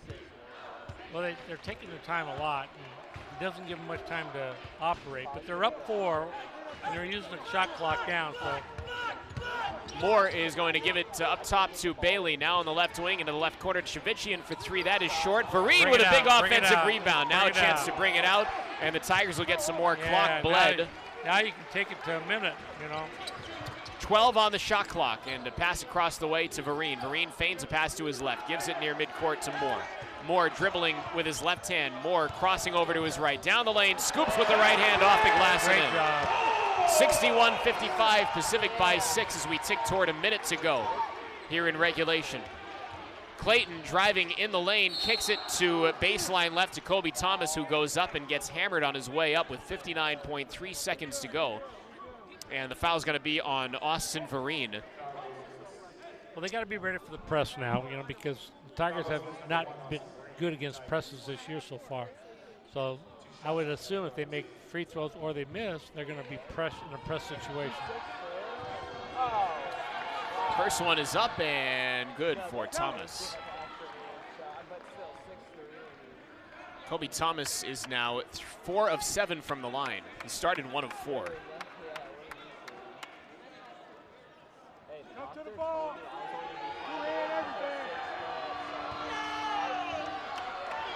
Second one is up and good. It rattles in. 61-57 Pacific by 4. So here comes the Coppin State press. Tripp looking to inbound, and he inbounds to Bailey, touches it back to Tripp, now across the way to Moore. Moore on the far sideline trying to get across toward midcourt. He's going to be fouled. He made that hesitation and kind of split the defense, went right through it. Fouls on Reggie James. And that is his second personal, James's. Bailey did a good job coming back from half court to help on the inbound pass. They got it right back to the, you know, I don't know if it was Tripp that took it out of bounds and reversed it to Moore. That was a good job. Free throw is up and good. Nice velvety touch on that free throw by Justin Moore.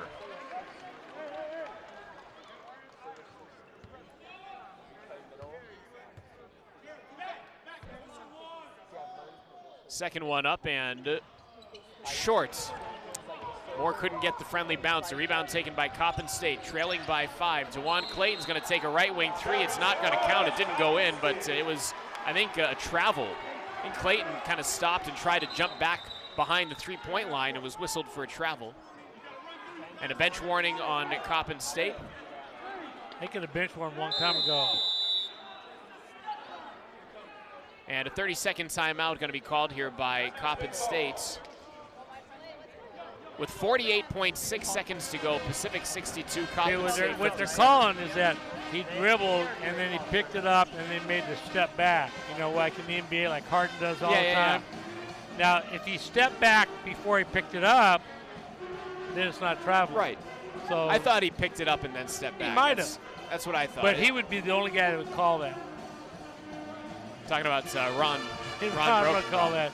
He loves calling the stuff, you know. But you know what? If it's traveling, he should call it. I always believe I thought it looked clunky. At the very least, it looked clunky to me. And even if maybe it wasn't the exact Here's right what I call. always say about referees. When you call something like that, you have to be right. Because you can't go watch film and say, you know what, that looked funny, but it wasn't traveling. Now what do? Right. You take the game out of one guy's hand because of that. It's a big call, obviously. So it's like fouls at the end of the game. You got to be fouled. You can't be thinking it's a foul or wishing it was a foul. You got to make sure. All right. So Pacific will take over. 48.6 seconds to go. Tigers have 2 timeouts remaining. Tripp from the far sideline will inbound to Moore.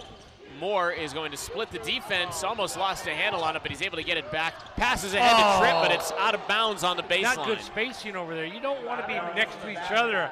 I mean, the ball is right to Gary, but Tripp knocked the ball out. You got to have spacing on the court so you're not interfering with each other. Both Shavichian and Tripp were in the vicinity. Now driving in is Clayton. Little Euro step, goes up and gets two.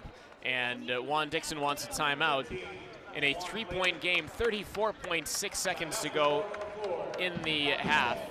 And it's going to be a full timeout. So Coach T and I will take it as well. Full timeout, 34.6 seconds to go. Pacific 62, Coppin State 59. Back after this on the Pacific Digital Network.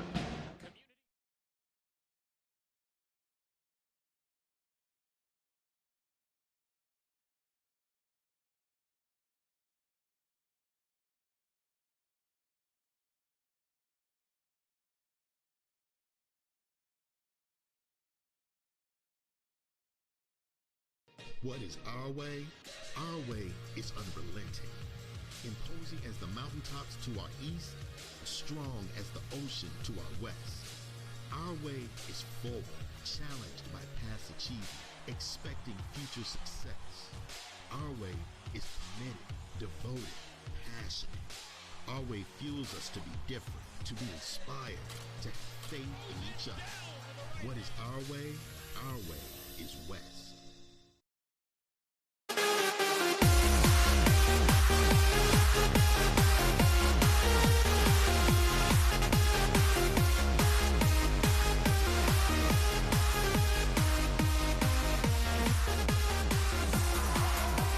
34.6 seconds to go in regulation. Pacific leading by 3, and the Tigers have the ball. They'll inbound, go the length of the floor. Tripp inbounds to Vereen. Vereen is double teamed, slings it near midcourt, and it's stolen by Coppin State's Andrew Robinson. Now a 3 for Clayton in the corner is no good. Offensive rebound taken in by Thomas. He misses the layup, and the rebound taken by Jeremiah Bailey, and his pass is stolen, and the layup is no good.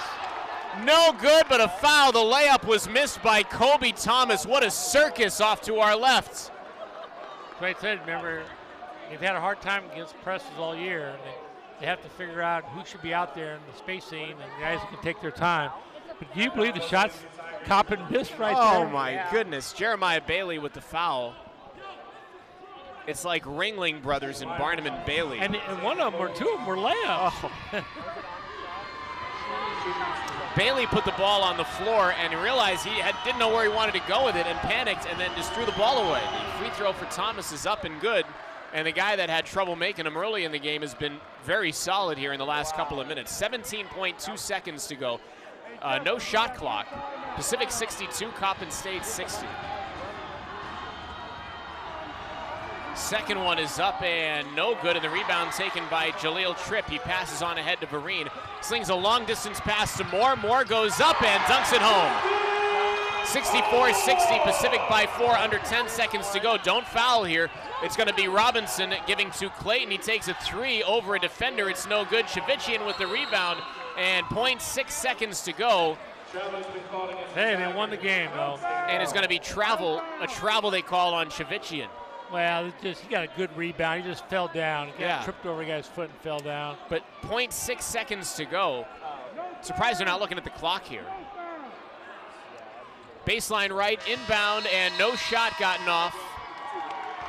No shot gotten off by Kamar McKnight. He was in the corner, and the shot was not released in time.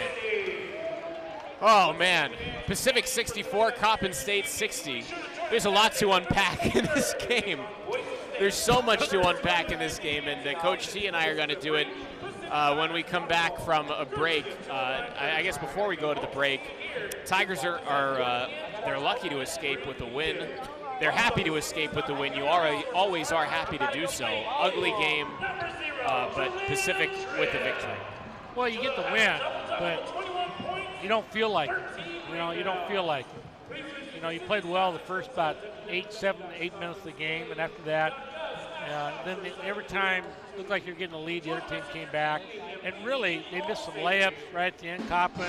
They really didn't foul, give up a layup. It's one of those games where you get a W, but you feel like you got beat. Yeah. Well, it'll go in the win column for the Tigers, and they'll certainly take it that way. Our final score, Pacific 64, Coppin State 60. And Coach T and I are back after this with Pacific Courtside Live on the Pacific Digital Network.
Welcome to Pacific Courtside Live. Zach Beyruti, Coach Thomason. Hey, I guess a win is a win. The Tigers are 5-2. They'll gladly take a win. Our final score, Pacific 64, Coppin State 60. Look, Coppin State never had a lead in this game. I mean, Pacific did a good job keeping them from even getting a lead, even though it looked like they were moving inexorably closer, Coppin State, to tying the game and then taking the lead, because the Tigers got tight there with about 6 minutes or so to go. But give the Tigers credit, they held their ground, they maintained some distance, and at the end of the day, they're getting out of the Spanos Center with a win tonight. Yeah, but every time they got their distance, looked like they're going to have control of the game, then they'd either throw the ball away or tip the ball out of bounds or, do something silly. So they're going to have to get their into-the-game situations more organized and clear of what they want to do, because they had some spacing problems. And we'll talk with Stoudemire when he gets out here, but what do you think, and it sounds awkward asking this after a win, but what do you think went wrong in the first half for the Tigers? Because I'll tell you, at one point it was a 21-6 lead or something like that, so it looked like they were doing their thing, and then all of a sudden, Coppin State was right back in it. Well, when you have a team that really can't score that many points, when the team is playing well, you have to ride that out. And I thought the starters did a great job early. They got ahead 14-6 right off the bat. Well, then they ended up having 5 subs out there that after about 5-6 minutes, it was still 14-6. Coppin wasn't scoring, but Pacific didn't score to kind of improve that. Yeah, that's when they should have been. And then when the starters got back in there, that's when they got to 21-6. And then Coppin started hitting a few shots, and then the Tigers didn't play well down the stretch of that half. Let's go inside the numbers. Jahlil Tripp, for his second straight game, is our City of Stockton Human Resources hardworking player of the game. Season-high totals for Jahlil. 21 points, 3 off of his career high, 13 rebounds, 2 off of his career high. Tripp, 7 of 13 from the floor. He was 7 of 9 from the free throw line.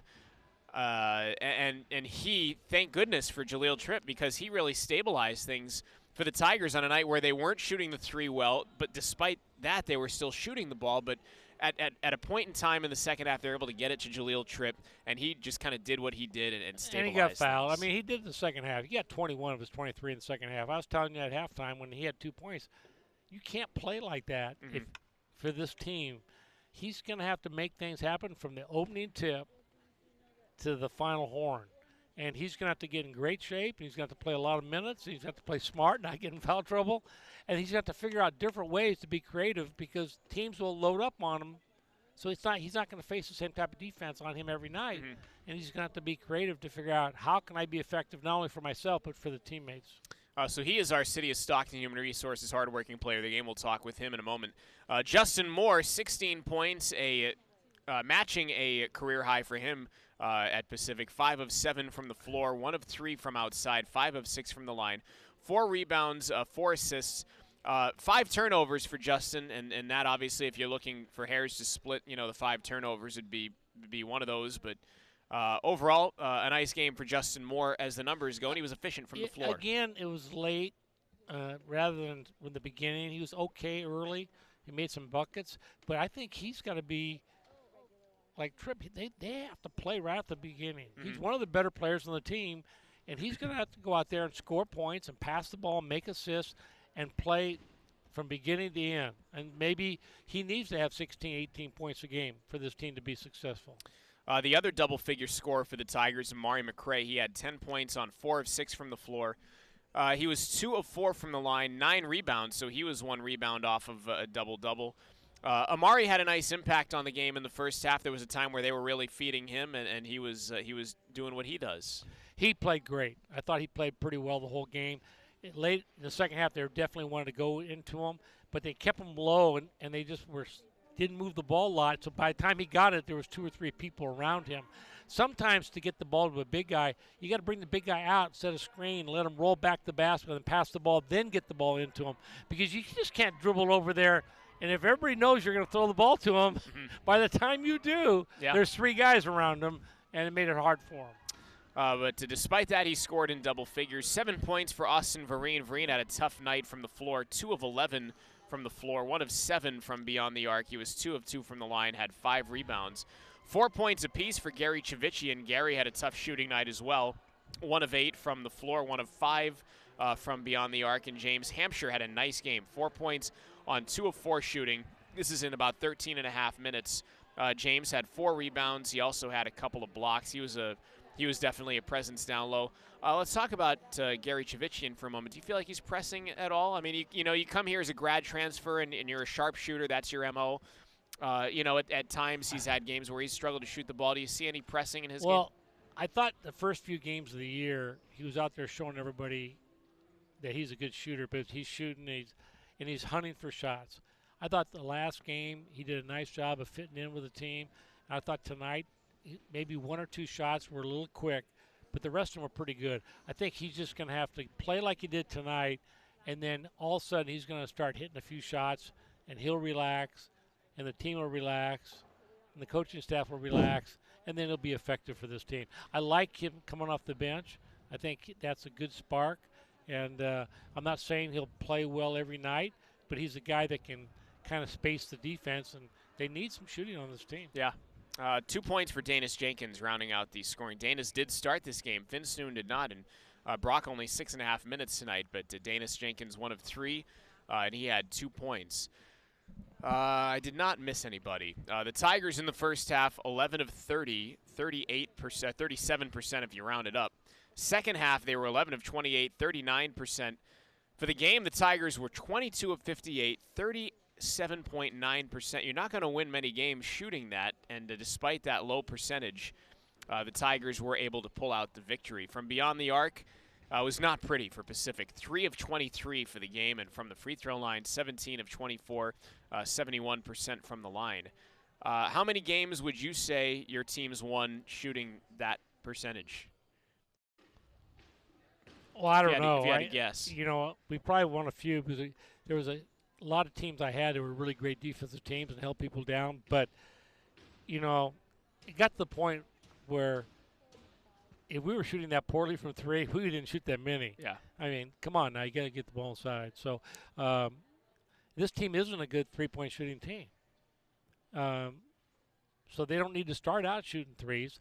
There'll be Moore can make one, and, I think Jenkins is going to eventually be able to make some, but I don't think that's what they need to be worried about. I like the way they got fouled the second half. I think they need to play that game, get fouled, get it inside, go to Amari early in the game and establish himself. And so I think scoring's been a problem for this team all year, and they're going to have to figure out more ways to be creative to score because as people watch them, they're going to start loading up on them. And then you have to get the ball moving and get other way. I don't think just Mari's going to be able to go down there in a low block, throw the ball to him. He's going to be able to score. The Coppin State Eagles, they were led by DeJuan Clayton. He and Tripp led all scorers. Each had 21 points. Clayton 8 of 15 from the floor, 4 of 8 from beyond the arc, 1 of 2 from the line, 4 rebounds. And Clayton clearly their best player in this game. DeJuan Clayton coming in averaging 14.8 points a game, and he got him 21, and he was the guy, speaking from Bowie, Maryland, he really buoyed them tonight offensively.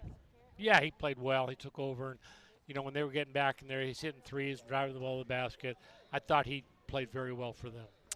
Down the line, 10 points each for Kobe Thomas on 2 of 9. Thomas 6 of 10 from the free throw line. And 10 points for Andrew Robinson on 4 of 10 from the floor. He was 2 of 5 from outside. 9 points for Kamar McKnight on 2 of 12 from the floor. Again, these shooting numbers are just ugly today. 1 of 6 from beyond the arc, 4 of 6 from the line. 5 points each for Brendan Medley-Bacon on 2 of 3. And 5 points for Reggie James, the freshman, on 2 of 2. For Coppin State, they were 5 of 22 from the floor in the first half, 22.7%. 3 of 14 from outside, 2 of 7 from the line. The second half was much better for the Eagles, 15 of 34 from the floor, 44%. 4 of 12 from beyond the arc, 11 of 16 from the line. It's safe to say that if Coppin State played in the first half like they did in the second half, they're probably going to win this game.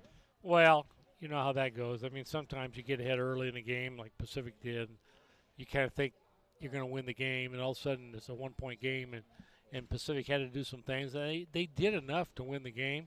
It's just the sloppiness at the end with the turnovers, and they were very fortunate that team didn't score on some of those turnovers. Yeah, very fortunate. Points from turnovers. Speaking of, Coppin State had 17 points off of turnovers. At halftime, each team had 8, but Coppin State had 17 points off of turnovers. And in terms of turnovers, the Tigers turned the ball over 19 times in this game. And again, Coppin State 17 points off of 19 turnovers. Pacific had 10 points off of 14 Coppin State turnovers. So the Tigers didn't really make a ton of hay when they got to turnovers. Points in the paint, that category won by Pacific 32-20. Second chance points was a huge category for the Tigers, 26-8. And if Sotomayor is going to be very pleased about something in this game, I think it's going to be his team's effort crashing the glass and getting those second chance points. That's a lot of effort in that stat. Oh, absolutely, and I think that's one thing they're going to have to do. I thought this team would take care of the ball and cut the turnovers down, and maybe tonight's just one of those games that got away from them. But they're going to have to get a lot of offensive rebounds. So the combination of less turnovers than your opponent, more offensive rebounds, that'll give them those 10 or 12 possessions for shots that they're not going to make threes compared to how the other team is, and then you have a chance to win the game. Pacific, by the way, in total out-rebounded Coppin State 44-31. They were +7 on the offensive glass, 14-7. Fast break points, Coppin State 6, Pacific 5, and the Tigers had 8 points coming off the bench. Coppin State had 5. The Tigers led from wire to wire. Their biggest lead of the game was 17 points. Tigers also enjoyed at one point in time a 10-0 scoring run. Probably should have been more because that was the 10-plus minutes Coppin State didn't score in the first half, and the Tigers had just a 10-0 run over a 10-minute span where Coppin State didn't score. And I think that's where the Tigers kind of failed to pull away. Absolutely, and you know, when you're a team that can't score, when you do get into a good rhythm, you just got to ride that out and get as many as you can. You know, the Tigers' defense has been pretty good. I thought they, as the game went on, they gave up too many easy shots. It seemed like they gave up some easy layups. But they can work on that. I mean, their defense is solid. But offensively, they got to become more creative in how they're going to use the players they have to score more points. So, again, our final score, Pacific 64, Coppin State 60.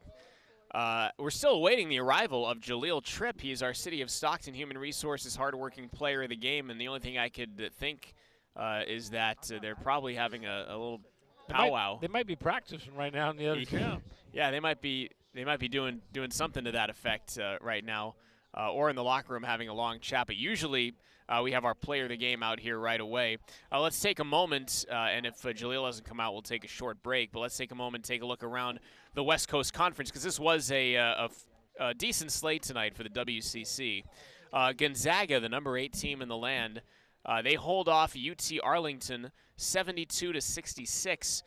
Gonzaga led by just 1 at the half, but they were able to edge UT Arlington, scoring 5 more points than Texas Arlington in the second half. Remember, Texas Arlington is a team that I think it was 2 years ago went into Moraga, and they beat St. Mary's. And nobody thought they could do that. But they're a team that travels well. They're a solid program. And it's no surprise to me that they gave Gonzaga all they can handle. And plus, tonight. I don't think Gonzaga's played a good team yet. Yeah. So that's their first time where someone got after them and had some confidence and played. So they kept up pretty close. And it'll be interesting to see how Gonzaga progresses from there. Pepperdine visited USC, and USC, after a big win in Reno over Nevada, they defeat Pepperdine 91-84. So Lorenzo Romar's team falling at USC, and I had more scores pulled up here, but they just went away. Hopefully we can get those scores back, and we'll figure out how to get them back. In the meantime, let's take a short break, and when we come back, hopefully you'll be joined by Jahlil Tripp, our City of Stockton Human Resources hardworking player of the game. And Coach T and I are back in just a few moments. Pacific Courtside Live continues next. College students, college athletes, all conference, all academics, all Americans, champions.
part of our team today and support your women's basketball program by joining an elite group of friends, family, and supporters who are part of our inner circle, known as the Center Court Club.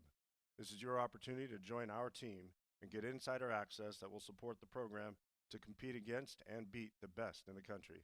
Join Center Court Club today and become part of the Tiger family by calling 209-946-2591 or check the website at www.joinpaf.org.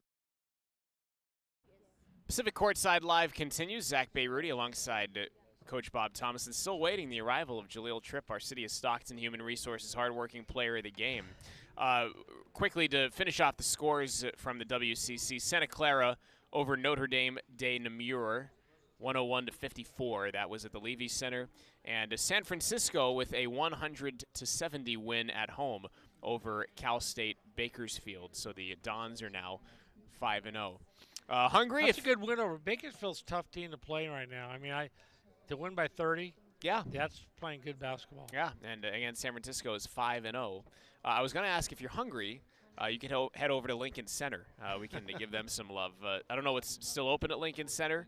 Might be an establishment or two, but at the corner of Pacific Ave, Benjamin Holt, over 20 eateries and restaurants from fine dining to burgers and fries, and 3 new restaurants set to open this winter. They've got the cure to curb your hunger at Lincoln Center. I'm a bit hungry right now.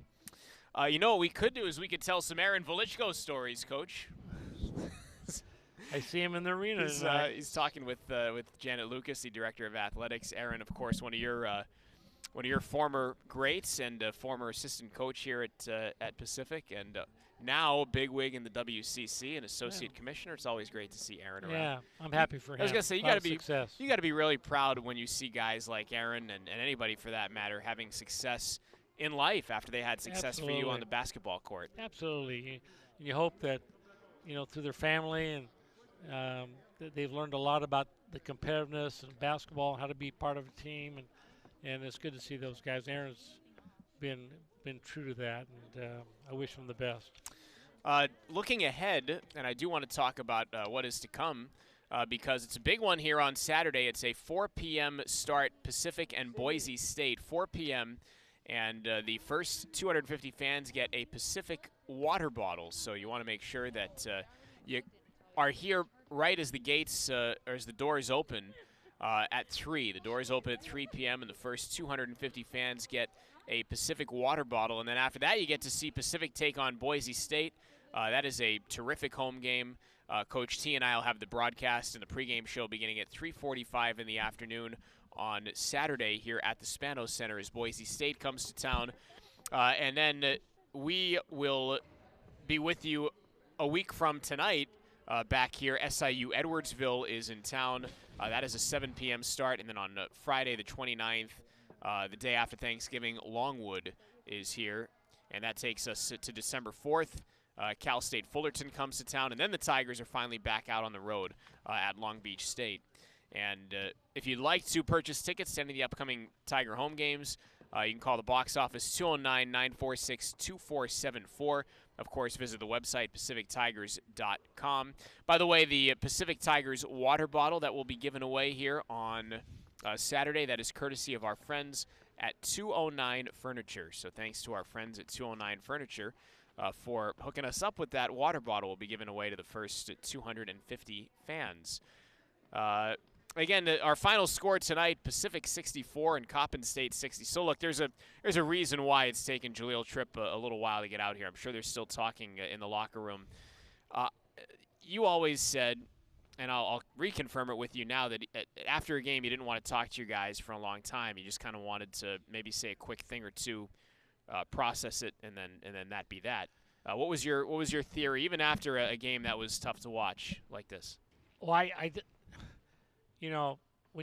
didn't want to spoil a victory, so I didn't want to go in there and hammer them for a half hour on everything we did wrong, and we won the game. So I didn't want to spoil a victory, but I didn't want to overshadow saying, "Oh, how great it was," win the game.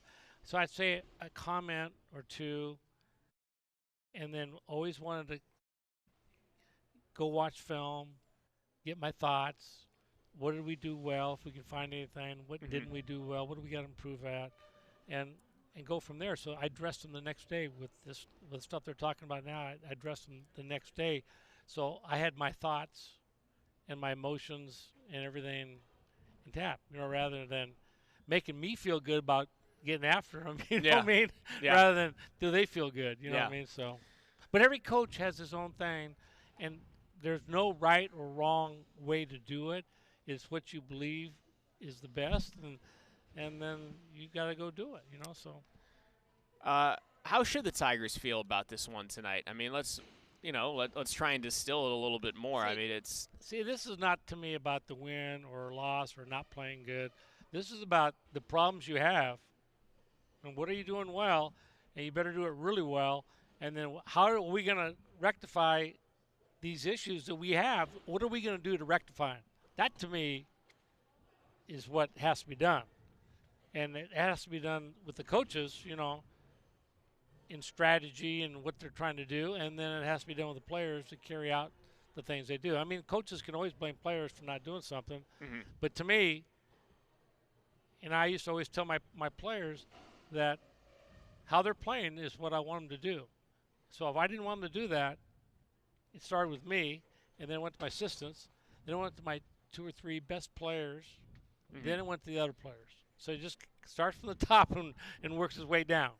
If I didn't have myself straightened out, my systems weren't going to be straightened out. And if they weren't straightened out, the good players weren't going to be straightened out. So, but when you had some great players and great leaders, a guy like David Dudley that would come in your office and say, "Hey, Coach, I know you're not happy, but what can we do to help?" And you tell David, and David would go tell the team. And they come to practice, and we'd start getting after it again.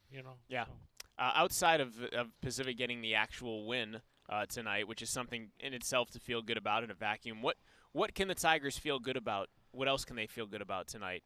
Well, I mean, they have played a lot of players, which I think, eventually they're playing too many. And I don't care if you have 10 guys that can play. That doesn't mean you have to play them. Yeah. I mean, if you're going to play them, great. But, sometimes you get off sync when you play too many because you're not for sure if you're going to be in a rotation or not. And I think they need to keep some of the starters out there. You got to take them out and rest them, but then you can rotate them so you don't have 5 subs out there one time, and now maybe the sub doesn't look as good because he's out there without starters.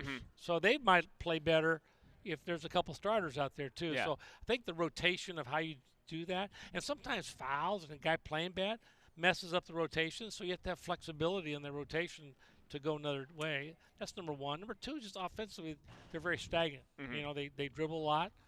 They don't pass a lot. They don't set a lot of screens. They set some. But they have to be more creative, I think, to score. I mean, you have to do both. Do what they're doing, but then you're going to have to figure out other ways to score because I just don't think they score enough points where every game, I mean, they didn't play a great team tonight. Yeah. And they had a hard time scoring. And if Coppin doesn't shoot them 23 free throws the second half, I don't know if they do win that game. Yeah. So, in the other games I've seen, they have a hard time scoring. So, and there'll be a game or two where everything goes well and they score some points. But I'm talking about day in and day out. Can you go out and score 75 points? Because I think if they could score 75 points, they're going to hold people down. But you can't hold people to 50 every night. I'm trying to go back in my mind and my tenure while you were head coach and think of, I guess it would be the 2011-12 team, where you have a team where you have a bunch of new pieces like Stoudemire has with this team. How long did it take you to kind of figure out your rotation? How many games in to figure out what was working, what combination? Sometimes you can figure it out fast, sometimes you can't. I think it always takes about 8 games to figure it out. I think as coaches, you play a few too many people early in the year because you want to see people. That's normal. They all called exhibition games, or they call preseason games, because you want to develop your team. But then there comes a time when you have to figure out the rotation. I like to play 4 post guys and 5 perimeter players. And 2 of them had to be a point guard in some way. And if you had a third point guard, it would even be fine too. And then 4 post guys, and 2 of them had to play center. And out of those 9 guys is the guys you kind of played. But 2 of them aren't going to play as much as the other guys. So you're really playing 7 the bulk of the game. And then you need a couple extra guys, 10 and 11 in case there's sickness and there's injuries. So you're developing them as the season goes on every time you have. So in case one of those 4 guys is out, you put another guy in. But I think you want your best players out there. I always said a full-time player should be able to play 32 minutes a night. Okay, so say if Moore's going to play 32 minutes a night, well, you got 8 minutes of backup point. That's all you need is 8 minutes. You know, if Tripp's going to play 32 minutes, you need 8 minutes. Back him up. But they got to get to that point. The good players. Now, why wouldn't I want a good player playing 32 minutes? You know what I mean? I want my best players playing as many as they can. So, I mean, 32 minutes averaging is good. Then you have other players that might only average 24 minutes a game. Then you have some guys that might average 18 minutes a game. You know what I mean? Just because, but then you want to get them in that rotation where they can come out and play and feel confident about what they do. You know. Well, we will take a break. I'm going to see what's going on, and maybe they're having a film session. I don't know. I'm going to see what's going on. We'll take a break, and we'll come back and hopefully have Jahlil Tripp next. Pacific Courtside Live continues after this. Hi, Tiger fans. This is Janet Lucas, Director of Athletics at the University of the Pacific. The vision of Pacific Athletics is to be a program that's values-based and focused on the growth and success of our student-athletes in the classroom, in competition, and in the community. This life-changing experience is built on the pillars of family, balance, innovation, and a winning spirit. Whether this involves winning championships or graduating seniors with a sense of purpose, we strive to represent our university and our community with pride. With more than 300 student-athletes studying in over 40 different majors, we are inspired and impressed every day by the academic achievement of our student-athletes. Last year, Pacific student-athletes once again enjoyed a banner year in the classroom, collectively posting a 3.21 grade point average. In addition, 60% of our student-athletes were above a 3.0 cumulative GPA, and 27% registered a 3.5 or better. At the conclusion of the fall and spring semesters, there were a total of 75 perfect 4.0 GPAs, while 21 student-athletes maintained a perfect mark for the entire academic year. The graduation success rate of 93% is a testament to the unwavering commitment of our student-athletes to their academics and future careers. On behalf of our student-athletes, coaches, and staff, thank you for supporting the Pacific Tigers and for helping us continue our mission of building champions for life. College students, college athletes, all conference, all academics, all Americans, champions. Together, we are able to make an impact for over 300 student-athletes who are able to rise to these levels through the power of our community's loyal support every year. Together, we are able to provide the resources to make a difference and build a future for Tigers who inspire us each and every day. Join the PAF today and become part of our Tiger family. For more information on the PAF and how you can help support Pacific student-athletes, call 209-946-2591 or check the website at www.joinpaf.org and join the uproar. Be a part of the uproar this season. Limited ticket packages for Pacific men's basketball are available now and are a great way to catch all the action in 2019-20. Can't make all the games? Call us at 209-946-2474 or go online to pacifictigers.com and learn about partial ticket plan options. It's the best way to catch all the best games at the lowest price. This is Damon Stoudemire, head coach of your Pacific Tigers. It's never too late to join the uproar. Season and partial ticket plans are available by calling my friends in the ticket office at 209-946-2474 or by going online to pacifictigers.com. We would love to count on your support this season. Buy your tickets today at pacifictigers.com or by calling the ticket office 209-946-2474. Tiger fans, check out PowerCat's brand new Tiger Cubs, the official kids club of Pacific Athletics. Kids receive free admission to select games, a Pacific Tigers fan package, and access to special events with many of our teams, all for the low price of just $20 per child for a one-year membership. Visit www.pacifictigers.com/TigerCubs today to sign up. This is Bradley Davis, head coach of your Pacific Tigers. Become part of our team today and support your women's basketball program by joining an elite group of friends, family, and supporters who are part of our inner circle, known as the Center Court Club. This is your opportunity to join our team and get insider access that will support the program to compete against and beat the best in the country. Join Center Court Club today and become part of the Tiger family by calling 209-946-2591 or check the website at www.joinpaf.org. Pacific Courtside Live continues. Zach Bayruti, Coach T, Bob Thomas, and Jahlil Tripp is making his way to press row. And, well, it should be interesting. 21 points and 13 rebounds for Jahlil, who had another stellar performance. Jahlil, thanks for joining us. Appreciate it. Thank you. That was, look, a win's a win, man. 64-60. I think we feel and saw the same thing that you guys feel and saw. I don't think I've ever seen a locker room meeting that lengthy after a win. What was? I'm not going to ask you what was said because that's between you guys. But what was the vibe in the locker room?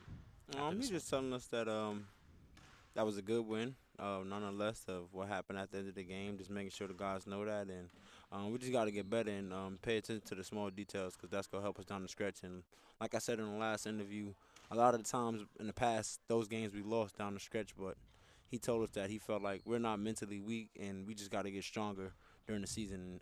He sees a lot of growth in that.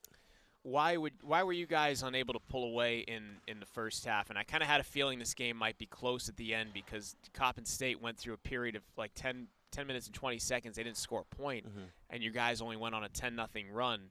But why weren't you guys able to kind of put it into turbo mode in that first half? Definitely, we settled too much, way too much from the three-point line, and that's not who we are. We've never been that type of team, and that's what Coach told us at halftime.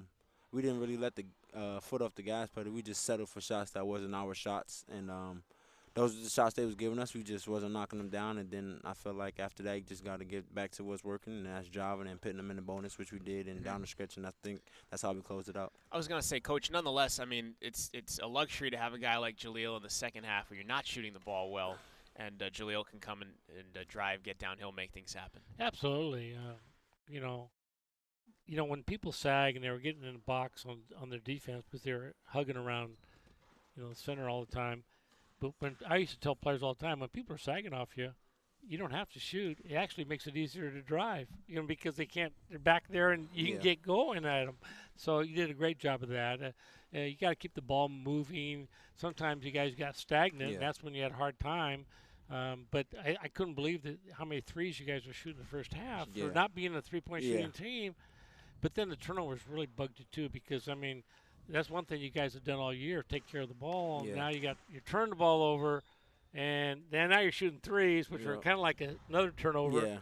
So it was like out of character. So, every night you face a team, they do different things defensively, but you have to still maintain what you do well and do it. And I talked about you at halftime. I said, you can't be out here having 2 points and kind of a low effect on the game, even though you had a lead, and then you came to play the second half. But if you're going to be the player you want to be in the league, I think you're going to have to probably do that both halves. Yeah, definitely. Jahlil, quickly, and then we'll get Sotomayor over here.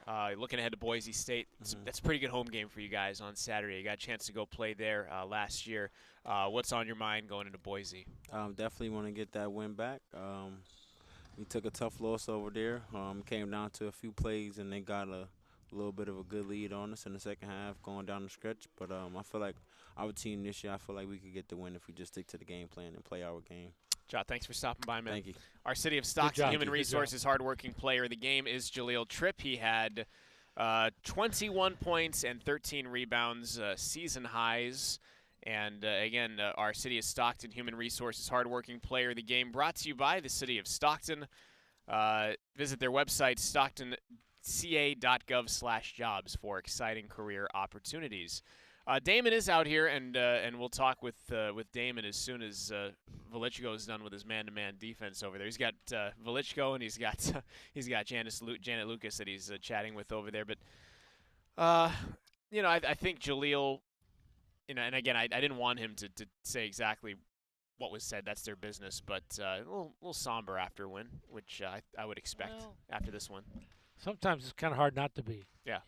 As players, you want to do well and play well, and you want to entertain the fans. And when you kind of like throw the ball away and don't make shots, it's kind of hard for anybody. Mhm. We all go through it, so the whole key is you get a win, move on. Coach Stoudemire joining us now on Pacific Courtside Live, again following a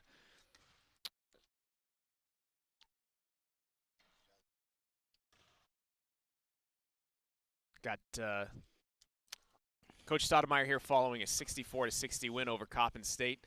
I'm just gonna let you start and classify the game for us. Go ahead with your thoughts on it. You know, we just wanted to give everybody a heart attack at the end of the game, and you know, just let the game get close and start turning the ball over and just doing some uncharacteristic stuff. But no, it was. I knew it was going to be a funky game. I mean, yet and still, we controlled the game, and we didn't do our job down the stretch. You know, I thought that in the second half we didn't come out with any juice. The first half we played great. I mean, since I've been here, I thought that was our best half of defense against a team that you know, puts up the threes the way they do. We didn't give up any offensive rebounds. Yeah, we were still only up 10, but I was really pleased with the performance on the defensive end. I thought we did a good job of playing through Amari. Then what happened in the second half, and you know, as a coach, sometimes I'm gonna put it on me. I played through him. I thought I played through him too much, and then we got stagnant, and we didn't do the things that we need to do. And Played then, through Amari too much, I mean? Yeah, because what happens a lot of the times is you know, the one thing about Amari, I love him to death, but the maturity level, understanding what this thing is, big picture, and you know, then we couldn't hit any shots, and you know, we weren't able to really knock down open shots. And then to their credit, they don't quit. And Clayton got going. I thought he was the one that kind of was the catalyst for them, and we didn't do a good job on him. And you know, then they got some other guys that knocked down some shots, and it became a tough game. You know, but the one thing about it is, with all that being said, we had 19 turnovers. We shot way too many threes. Yeah. But this is what I will say is that we lost games like this in the past, and you know, the last two games against Riverside and now Coppin, I thought we did a good enough job to get away with the win, knowing that we got things to work on, and I'd rather have that than any other way. Coach, do you think it was a little bit funky because you're going from a game versus Riverside, who plays so slow, against a team like Coppin, who plays kind of the exact opposite? It's kind of hard to switch gears, I would imagine, 48 hours between playing two different types of opponents. Well, no, from a defensive standpoint, I think that Coppin plays different. You know, they do a lot of denying. It's unorthodox. You know, and I think that you can get stagnant, and when you let them paralyze you, as I like to call it, you know, on that end of the floor, like, you know, it makes it hard. But, you know, I mean, hey, we knew the games was going to be funky. Two contrasting styles, but at the end of the day, you know, we were able to still secure the win. But, you know, it obviously wasn't pretty, and we can get better. But like I said, for me, you know, I've been on the end of a lot of games like this where I've lost. Yeah, you're always happy to win, even if it's ugly, right, Coach? Well, you are, but the problems don't go away. You know what I mean? If you win, so Right. you have to figure out how to solve those situations so you don't get involved with them. But obviously, at the end of games, like the other night against Riverside, they pressed a couple times and got some turnovers, and tonight made some turnovers again. So they're going to have to calm down and be able to get the ball in bounds and take your time and get the ball. Because here's what I always say. You expect to win every game. So if you're ahead at the end of every game, the other team is going to press. Right. So you got to be good at it, and you have to figure out different ways to get different people the ball so you can help each other out. Because Coppin missed 2 or 3 easy shots where they could have made those shots and maybe got in a foul game. But, you know, it was good to see Tripp, you know, get to the basket. And, you know, when people sag off you, because they were getting on the box around Amari, you know, it's not hard to drive because they're back off it. You can just get a steam again and get around them, and they did. But the offensive rebounding came to life today. I thought they really chased down a lot of second shots and made some good interior passes, you know, which, you know, a couple of them were really on balance. You know, I thought Jenkins the first half went in there and and stopped. And that was a great if the bounce guy pass. backs off, he could take the jump shot, and he came up and he Right. bounced it to him for a dunk. Right. They made sense in the second half too. So just keep on doing those things. But Right. I thought the turnovers were uncharacteristic of this team. Yeah. And the problem is, if they pop up more than you think, then it's not uncharacteristic. So you got to get back to who you are, take care of the ball. And then having that many threes the first half, I was going, man, I want to get out there and shoot. I'm 70 years old, and maybe I can shoot another three too. So, but anyway, like you say, you're playing a lot of games every 2 days. You got a new group, and you just got to piece it together. And sometimes faltering a little is not all that bad because it gets you. The coaches, the players all know that, hey, we got to go to work together to improve in this area if we want to be who we want to be. Yeah, no, I agree. I agree with you. Coach Hamp had 4 points, 4 rebounds. It's not the sexiest line, but I still feel like when he's out there, he's affecting the game. He played 13 and a half minutes. Do you get that same vibe when Hamp is out there in the middle? Yeah, but he, from day one, he's been bought into getting better, and I think that's the biggest thing. Mm-hmm. So, he's probably, out of all the kids we have on this team, he's the most even keeled. He never gets too high and he never gets too low. When he's definitely in the game, he brings the energy to us that, we don't have, and I think that he'll only get better. I think that guys are still getting used to him. I know somebody threw a pass. I can't remember if it's the first or second half. I'm like, man, you just got to throw the ball by the rim. JB is the second. I'm like, man, you threw a bullet down by his shins. He's 7 feet. You got to just lob it by the rim. Yeah. But I thought that James did a good job up in there, and he does a good job for us in the minutes that he gets. Yeah. Quick little footnote before we let you go. I thought it was obviously an intriguing coaching matchup, you and Juan Dixon. Did you guys, I know you were with the Trailblazers in 05, and he was with the Blazers in 05, right? Your pass crossed a little bit in the NBA? No. I left. I had left. I was a free agent, so that was my last year. Was 04, 05. He was 05, 06. I was in Memphis. Okay. So I had left in free agency. Okay, so you guys didn't play together in the NBA at all. No. But what was it like going up against a guy that was a contemporary with you in the NBA? I needed a win tonight. I think all the feel good stories and all that stuff. I'm past and beyond that. I need a win. So, coaching against Juan tonight, to get that win, that's good. I can one up him now. So. Well, I had to go against Pat Douglas at Irvine. He was my best friend. We played ball here. My best friend in life. We talked to him every week. But when we played, we didn't care. We wanted to win. He wanted to win. Mm-hmm. We didn't go have lunch with each other that day. We didn't do anything. We didn't go after the game. Mm-hmm. We'd go call. The loser had to call the next day, and then we'd get back after it. But, I mean, hey, it's about winning, Yeah, for sure, man. That's what it's about. Coach, I'm glad you got it today. All right. Thanks for stopping by. Appreciate it. Coach Appreciate it. Stoudemire, always kind enough to join us on Pacific Courtside Live following a 64-60 win for the Tigers over Coppin State. Pacific next plays on Saturday versus Boise State. It's going to be a great home game again. The first 250 fans get a Pacific Tigers water bottle courtesy of 209 Furniture. Coach T and I will be on the air at 3:45, and for tickets, visit PacificTigers.com. Coach, thanks for hanging late tonight. One thing I used to hate about these kind of games is that you won, but inside, sometimes you still felt like you lost. Yeah. And that was a feeling it was so weird, but I used to kind of hate that feeling. But it's a lot better than losing this game. Absolutely. Let's hang it on that. Let's end it on that. Before I go, thanks so much to you, the fans, for listening. We hope you enjoy each and every broadcast. For everybody in Pacific Athletics, Director of Athletic Media Relations, Rebecca Sharman, Michael January, his outstanding video crew, my partner, the great Bob Thomas, and Zach Beyruti, saying good night. From the Alex G. Spanos Center, once again, our final score, the Pacific Tigers 64, the Coppin State Eagles 60. We'll see you back here on Saturday on the Pacific Digital Network. Good night, everybody.